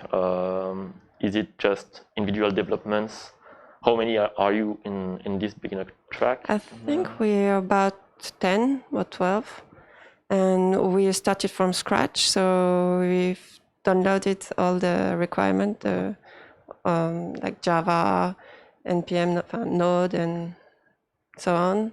And we're starting by fixing some easy bugs, first issues for beginners. Each one of you has only one bug, or are you working by teams of 2, 3? Oh, I think for the moment there's a pool of bugs, and we're picking some bugs, but I think we can work together. Okay. We just started, so okay, that's why. It's 11. So do you have some objectives for the day on this track? Number of bugs, or I think kind of topics that you're focusing on? Me or everyone? The whole track? The goal is to finish all the bugs that were assigned to the team. Okay. I mean, the first issues, I don't know, I forgot the name. But do as much as possible and learn and try to... So by the end of the day, JHipster will be fully up and running without any bugs? For the easy bugs. Yeah. Okay, and maybe to finish, what's the main itchy points you find in JHipster? What's the main drawback from your point of view, you find in JHipster, and what you would like to be implementing next in the future? Wow. What I'd like to see is the possibility to generate a mobile app with JHipster, like Flutter apps. That I would really like it. And the drawback, I wouldn't say a drawback. It's just like it's so big. There's so many possibilities. It's so huge. You have CI/CD. You have front end, back end, database, everything. It's just that I don't now. For somebody who's beginner, it's hard to grasp everything, to understand everything. You need some time, I think. Yeah, you need some time to take it in hand. Yes, I think it's, especially if you contribute. If you just don't generate your application, it helps. It can hide some difficulty, I don't know, some complicated stuff. Yeah. But one day you need to understand what's behind that. Okay. Thank you. Thank you. A little bit of advertising for our friend Colin here. As you said that you are interested in DDD, so it's not DDD, but we have the track Hexagonal architecture. And we are going to talk about DDD. I don't want to put it in the slide because That look like don't know. Perhaps yeah. We are doing DDD. We already talked about bounded context like 10 minutes ago, and we are gonna talk about DDD. But I won't say the words. Too much expectations to handle. No, I won't say. I don't want to say the DDD words because they can be frightening. But we are doing DDD. I started the day by saying, okay, remember the terms of the bowling. Remember the bowling terms. We are gonna talk about frames, walls, strikes, spare. This is our ubiquitous language for the day. This is DDD. Doing DDD doesn't really mean something. You are doing DDD as soon as you're pragmatic and doing developer stuff. But here we are gonna talk about bounded context, value objects, aggregates, entity, repositories. I think that will be it. So we are not gonna speak about the strategic patterns, but the tactical ones today. Okay. So even if you're talking with the beginner track today, I think there will be the replays on Twitch for a few days. So Perhaps. And I hope so. if there are no replay on Twitch, don't. You know what to do? Yell at Axel. If there is a technical problem, yell at Axel. I think the sound is okay. Yeah, perfect. But if it's not working, the replay, I hope you can do some meetups or... We already have some stuff on our Twitch replay that works because they're okay. on Ypon YouTube channel talking about that, and we'll continue with that. Okay, So there will talk, stuff like that. okay. Thank you. No problem. Thank you, Sonia. Thank you. And I think we'll be getting back to the track soon. Yeah, we'll go back to the track. If you are okay, thanks a lot. Sorry I missed the interview, but it's too hot here. You have an air conditioner. We don't. Can't you open the window? It's not working, so it's like we don't. It's working, but Yeah. Not hard enough. Yeah. Okay, perfect. It's okay for you? So Yeah. I'm doing the Have a good day. perhaps to the full cam. Perfect. So I lost all my friends, and that's early in the day, so to lost all my friends. Oh, they are on their way back. So cool. Such synchronization. Perfect, perfect. Welcome back, guys.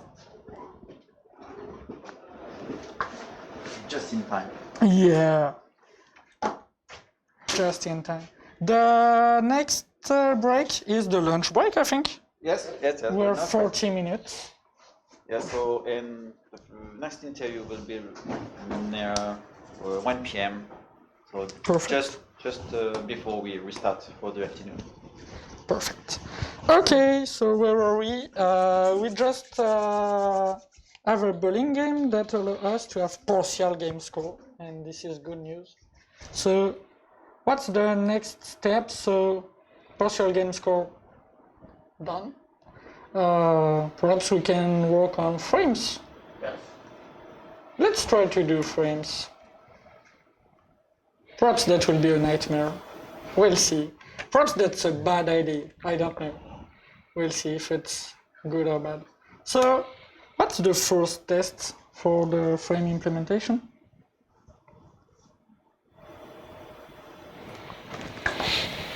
Still, we are looking at the easiest test case. frame with 2-4 A frame with 2-4. Ah, and 0 on each. there's easier. We can do just 1-4. 1-4, it's easier. I don't have to modelize the frame with 2-4. If I just have 1-4, it's easier.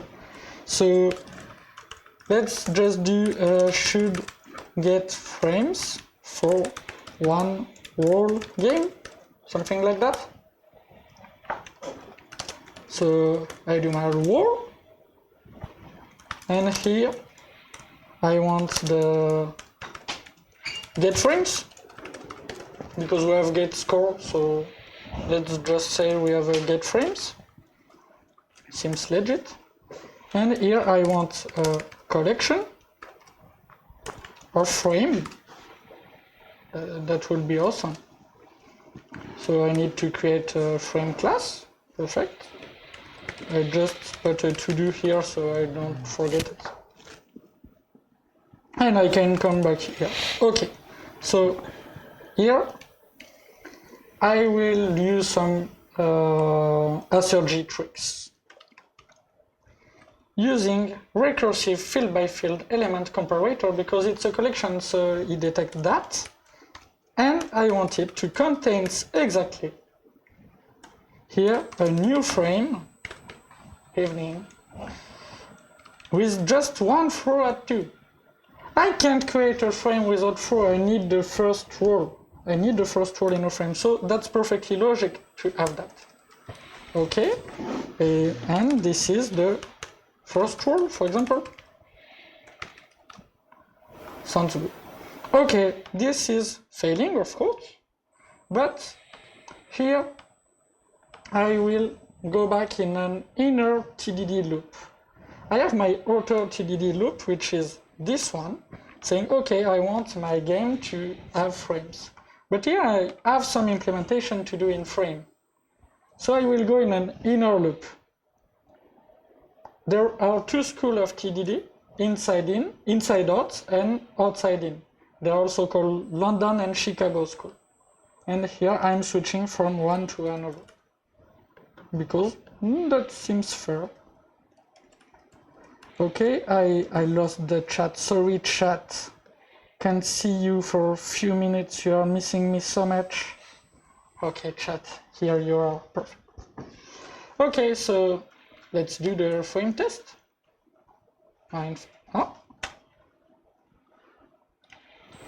The frame unit test, to be exact. And of course, it's not working, thanks Infinitest. So what's the easiest case for now is to get a frame with one wall. Should get one wall frame information. Ooh, yeah. Hello. So Julian is supporting us. Maybe you want to sing something, Julian? Let's go, something like that. No. Julian don't want to sing? So sad. So I have my frame, and here I want to check that, let's say my first rule, frame get first rule. So this is an integer, I think. Seems fair enough. That's mandatory and stuff like that. Is equal to 2. Okay, that's the first thing to check. Okay, not working. Oh, not compiling. Not working. Okay, not working. The test is failing. I'm losing my touchpad. No problem. So let's do a simple implementation. That's pretty straightforward, to be honest. And this is working. The other test still not working, but that's normal. And here I have a choice. Do I add the design and the stuff I need to manage frames with true walls? Do I add it right now? Or do I go back to my upper level test, make it pass, and make an upper level test to have frame with true walls? Both strategies are okay. Which one will you pick? Which one seems more natural? Nobody?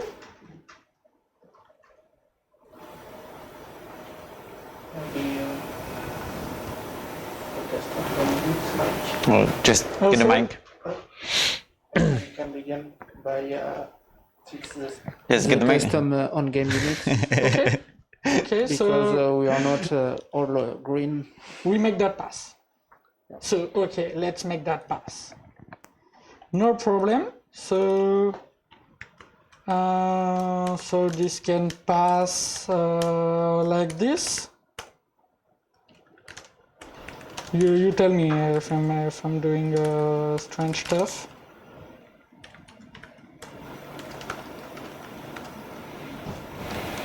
That pass. This is stupid, but that pass. Sometimes the stupid code may work. And for now, that works. Okay, so let's do a test with two free rolls for free roll, perhaps. Free rolls game, so 1, 2, 3. So here I want a 4 and here I want a 3. So here I want my frame starting with 2 and I want a second roll. For example, that seems like a fair design. Here I'm designing my APIs. So I'm thinking of the APIs and that seems fair.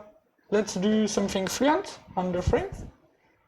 So I can't miss with a constructor with two integers. As soon as I have two parameters of the same type in a method, I don't like it because I can miss the order, it will be hard to understand. Here I can't miss. Okay? And then I'll need my new frame with the frame with 3. I think we're okay. So this needs to compile. And this is my second row. Okay. So next, I need a test, but I want to add something here because my frame with only one row also have a second row, but this second row, as we've seen, it's not mandatory, it's an optional. So this should be empty. And this is really important. In my domain, there can't be any null value. I'm checking all that. If something can be null, I'll use an optional. If it's a collection, I'll just return an empty collection. I don't want to have null values. That's not possible. That's not a good idea. If you have an optional, you know you have to handle the case. And optional will give you method to handle it easily. So this is really important. Don't put nullable values in your domain, please. Just use optional, they're good at it. And you won't have null pointer exception. Never. And that's a good news. Okay? In TypeScript, you can block null values if I'm saying right, because at compilation time, you can, when you define, you can say, okay, this can be undefined. And so you don't have this problem in TypeScript, you don't have this problem in Scala, which also can block null values. This is only for languages that allows null values. So I don't know, Nick, if you're still there and still listening. Can you confirm that for the TypeScript part? And I don't know if I have some PHP developer here used to this channel. If you can confirm that for PHP, because I have no fucking clue what's happening in PHP at this point. Don't know Nolwenn if you're there or somebody else. Okay. So far, so good. Not so good. Not so good. Let's do an implementation. So, as always, really hard implementation, but my test is okay. So, as long as my test is okay, I'm okay. And now, null and undefined exist in TypeScript, but you can add constraint when you compile using types. So that's for the TypeScript part. Think that answers your question? Does that answer your question? Is it okay or no? Yes. Okay, perfect. So should get two roles, frame information.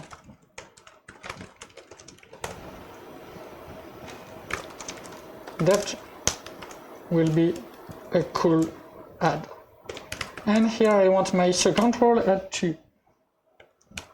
Okay, this is my frame. And here my first role is 4, pretty simple. And my second role is 2.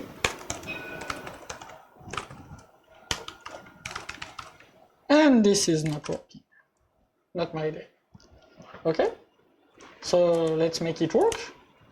Here I want an optional integer. Oh, sorry.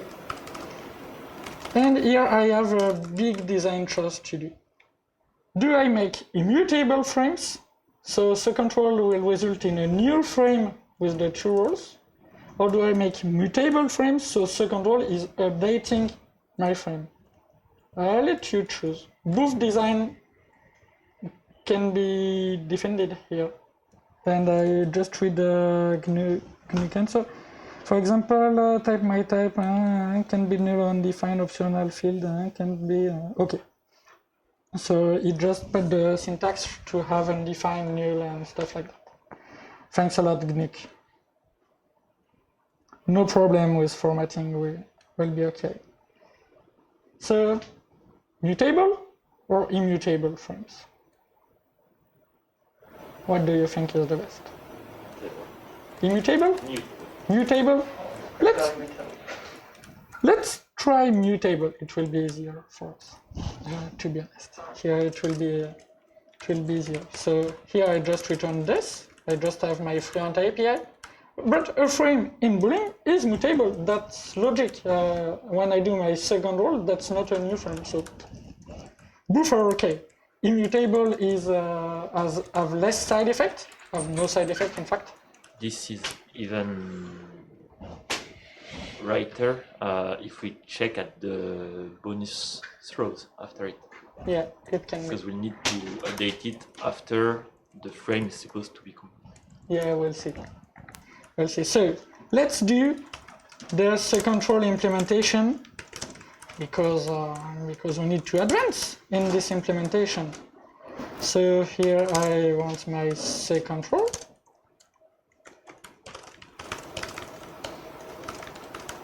Okay. So what did I do wrong?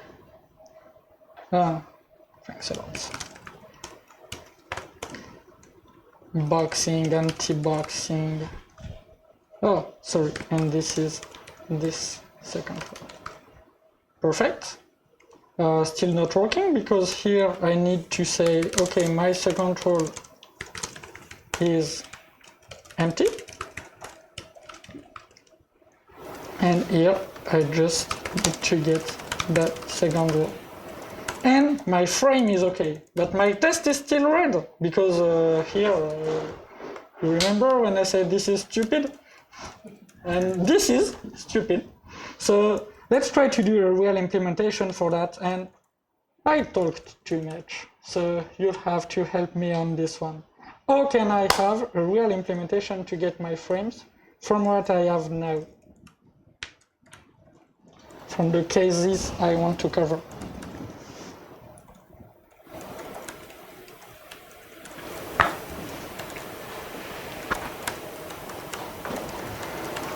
Haha! And since we have air conditioner, Thank you. this is the second good news of the day.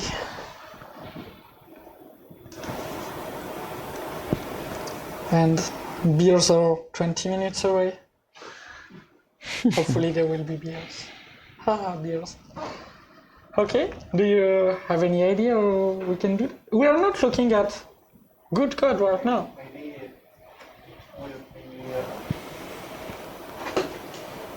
Maybe it will be a little like the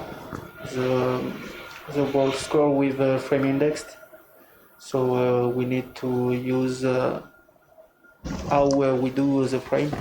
Let's try it. So I start with something like that. Going through the frames. Okay, if I want to do that, I need to initialize the result. Something like that. You tell me. And here, of course, I just get my frames. Okay, that's not working. Okay, so here, what can I do?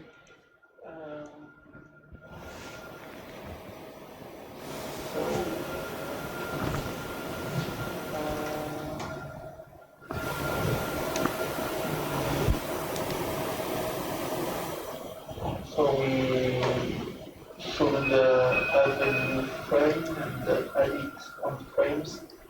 Okay, so frames, add new frame with what? Frame index. Okay, so create my frame index like that. Yes. And so we can add the frames 1 second. So it's frame index plus 1.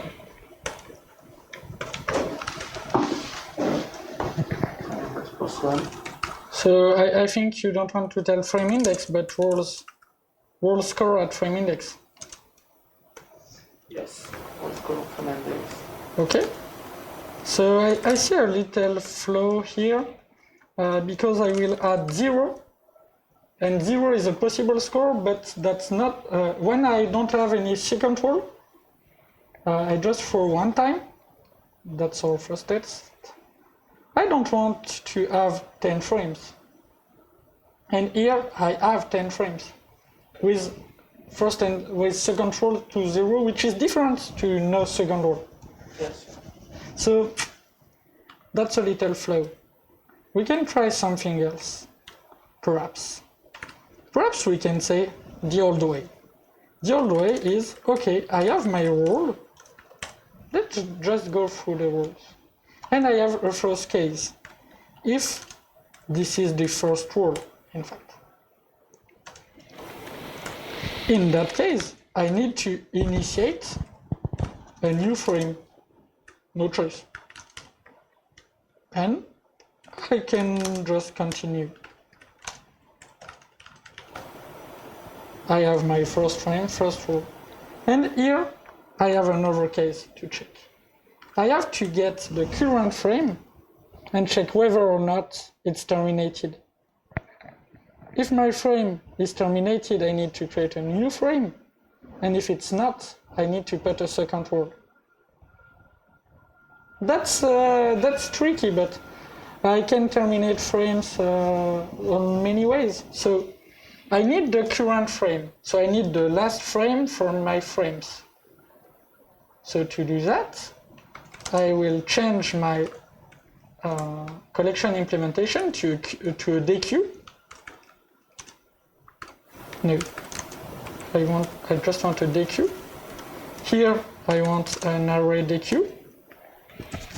It will be easier for me to have first, last, and stuff like that. So here I can say, okay, frames get last. And that's my current frame. Current will be enough. And if current is terminated, not sure of that name.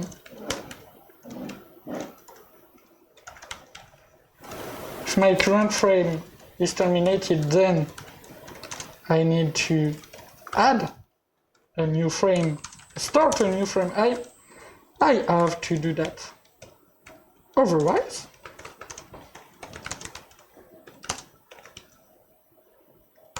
I can send a second row, which is my current row. Okay, I have a compilation problem. Let's create it. And for now, the is terminated is kind of simple. Second row is present.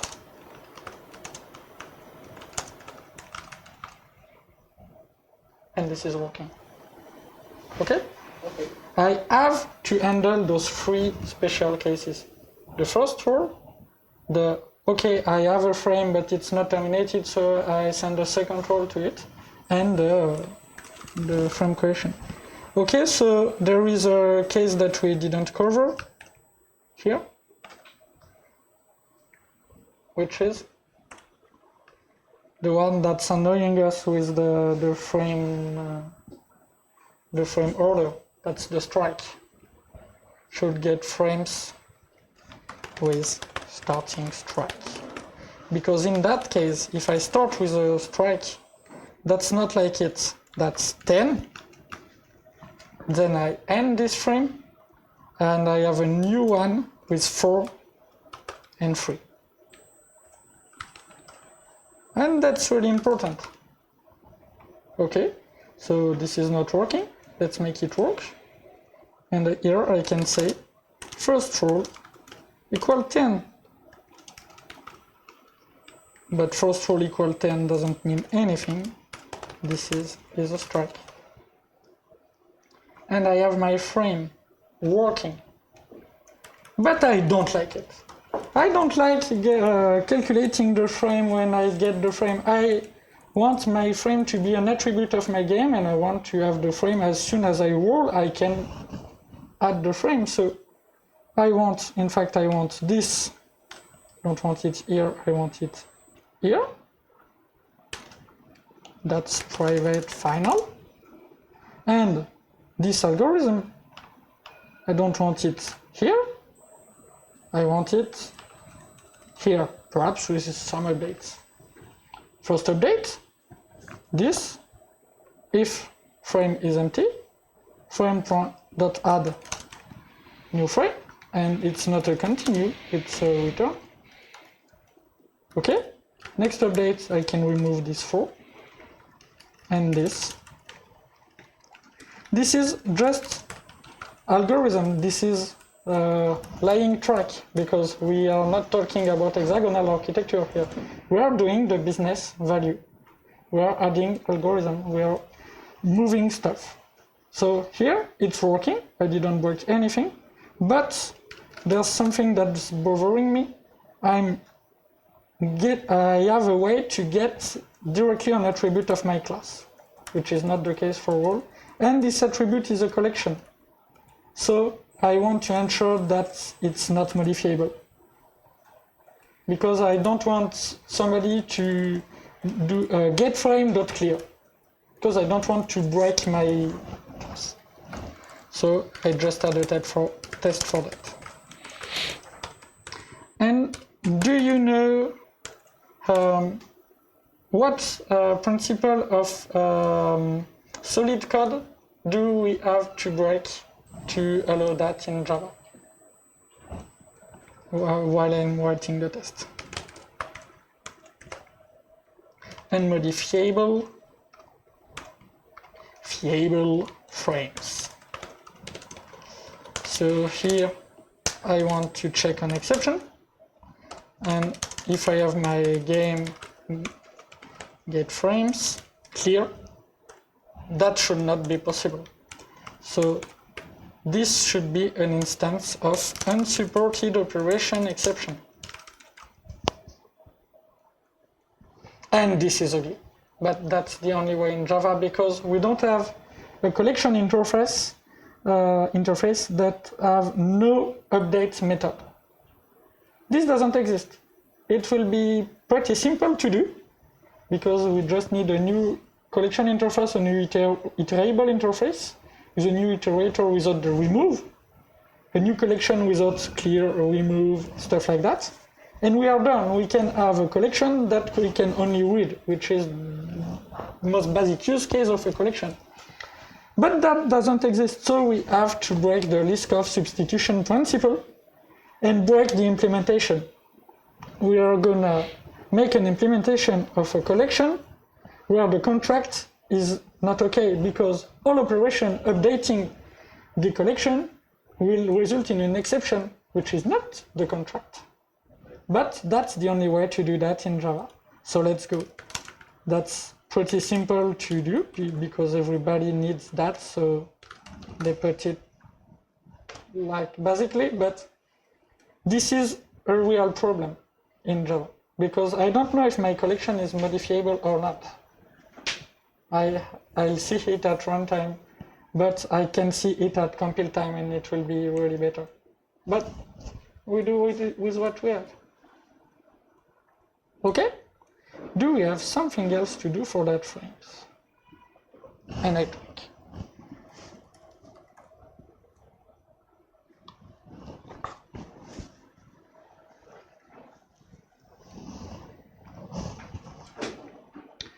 That seems pretty legit. not perfect because we have a duplication of roles and frames.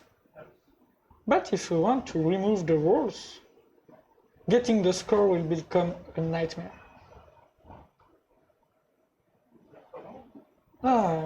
We'll try it later if we have time remaining. That seems like a good idea.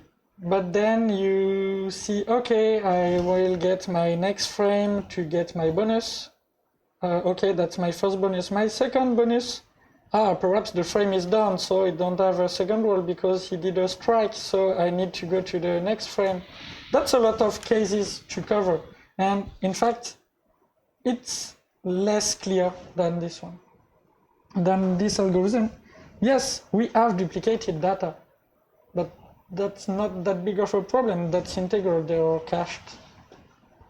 The first integers are cached when the JVM starts, so that's not a big deal.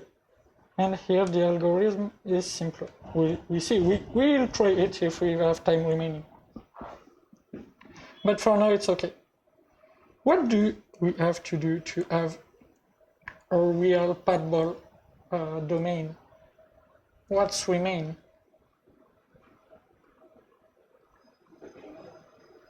The player. The game can only be built for a player. That's really important. So we'll do that after the lunch break. And there's another really important thing that's not written here, but that's real for every application. Every time you want to follow the life cycle of an object, here, my game, the player will create a game and then roll on the game. On what game will he roll? I need to give a unique identifier for the game because the game is gonna change in time. The game is not defined by its values. It's totally possible to have two games for the same player. You can have two games with exactly the same values. I can define a game by its values. I need to define a game by a unique ID. So we'll need to manage that, to add a player and an ID to our game. That's classic. We always have an owner of the data and a way to follow the data.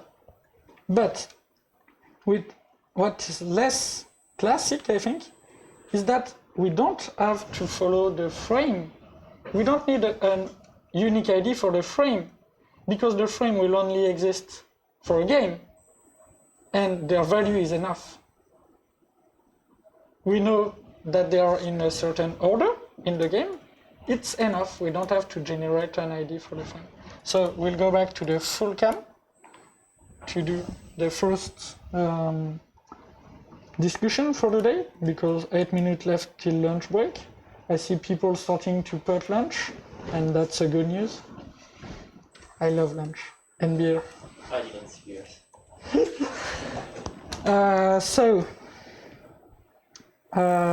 Let's sum up this first morning. We started with a slide saying, hey, we are in the hexagonal architecture track of JHipster code. Where is JHipster? Where is hexagonal architecture? That's so sad. And in fact, what we are doing is the goal of those architecture. Doing an hexagonal architecture to do an hexagonal architecture have no use, have no meaning. We are building something we'll want to protect, something which is important, which is our business, which is our value. If you don't have a domain to protect, if you have something like an anemic domain model, which is a domain model without logic, which is just data, don't do an hexagonal architecture that will be an overhead. You don't need that. We are lazy, we don't do overhead. We do code if it's useful, if it's useless, we just don't do it. So here, we are building something to protect, something that is important, something that we can rely on, that will be the center of our business. And so, when we'll have something to protect, we'll be able to put it in an architecture protecting it. But you have to do it that way. The domain is important. Everything else is an implementation detail. That don't mean you don't have to spend time on it, to reflect, to handle technical problems. But this is an implementation detail. The domain is important. Spending time on the domain, thinking about the domain, thinking about your APIs, the way to do it is important. So it's perfectly normal to start a talk, for me at least, to start a talk on hexagonal architecture by arrows building the domain. I don't know if I made my point here. Yeah, kinda. So yeah, we are building the domain and we'll continue after the launch because we have the player name and the ID. We are taking time to do it because I'm explaining, I'm going slower than I normally do, of course, that's a talk. This is really faster to do in real life when you are used to it, that goes really fast. And we'll see where we'll go this afternoon on that, and then we'll put it in an architecture and stuff like that. Can we make a quick table one of your first thoughts, Anthony? Can you start with this first morning, these first 2 hours, in fact? Less than 2 hours, I think. Yes, something like that, yes, 2 hours, I think. Yes, can you tell us your feelings on this day's start? Did your expectations were met or not? To beginning, I'm just a little bit surprised because we have a lot of people on the stream, so 20, maybe 30, since we begin at 10 a.m. So I'm a little bit surprised because I thought that maybe we have 5 or 4 or maybe 10 people, but it's okay. So it's very a good thing to have a lot of people that are here, and so we have a good interaction. So it's more about discussion, learning something. So it's very cool to have you today, Conan. I'm a little bit quiet. So people who know me, they know that I'm normally not that quiet. Not quiet. I'm just maybe a little bit like you. I speak a lot, and today it's okay for me. So you master the thing. So we learn and we can follow all the things you do. So it's very cool. I'm looking forward to know and my mic is it's on. Okay. Your mic died. Yes, maybe it's died. No. Okay, well, maybe if people can hear me, so maybe we. No, it's okay. It's okay. Hear me? Yeah. Okay, well, anyway. Yes, it's. I don't remember what I was saying. Yeah, you're being quite quiet. Yes, I'm a little bit. Well, yes, I'm quiet because, as I said, you really mastered that, and it's impressive to see. And I'm looking forward to what is the goal, what we can do from a generated project and the bundle, the project in the final, well, maybe it's not final because we have maybe a lot of things to remain, but yes, I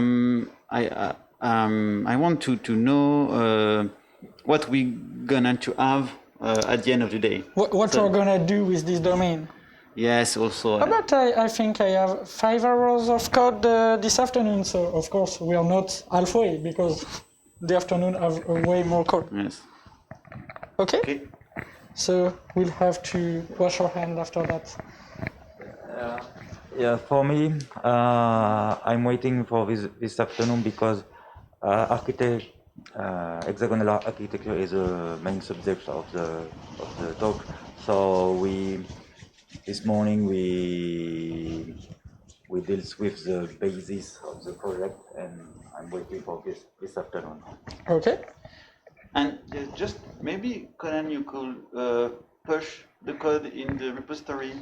This one, yes. To help people to for the afternoon to get the code back, and just to be sure we have synchronized. Yes. I don't think I can go. Okay, so for me, I'm not surprised to do some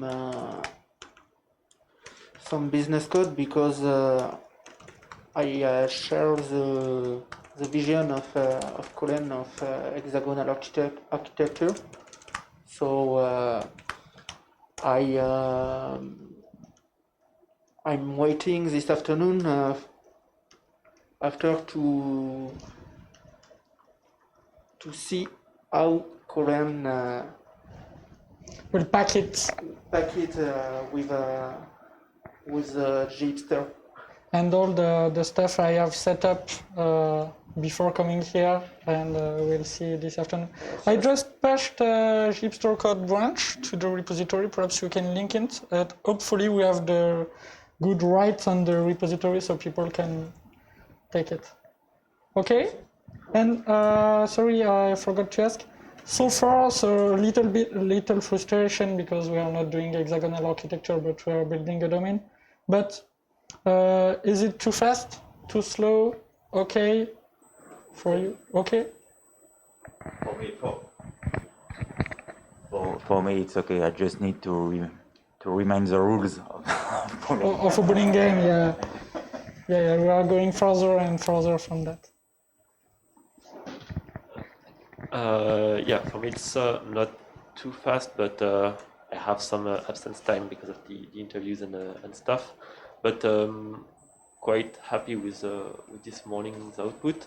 I'm not completely fluent on TDD, so I already watched Colin a few times on this topic, and it's still good to get the method and to repeat it. And of course, I'm looking forward this afternoon to check with the hard stuff, so with the hexagonal part and the D word that we will not say here. So yeah, happy and quite expecting this afternoon's output. Perfect. So chat, see you I think at 1 p.m. or do we have some interview scheduled? Yes, we have an interview at 1 p.m. so we will be live maybe 10 minutes left. Yeah, something around 1 p.m. Chat, see you. We are gonna grab some lunch. See you.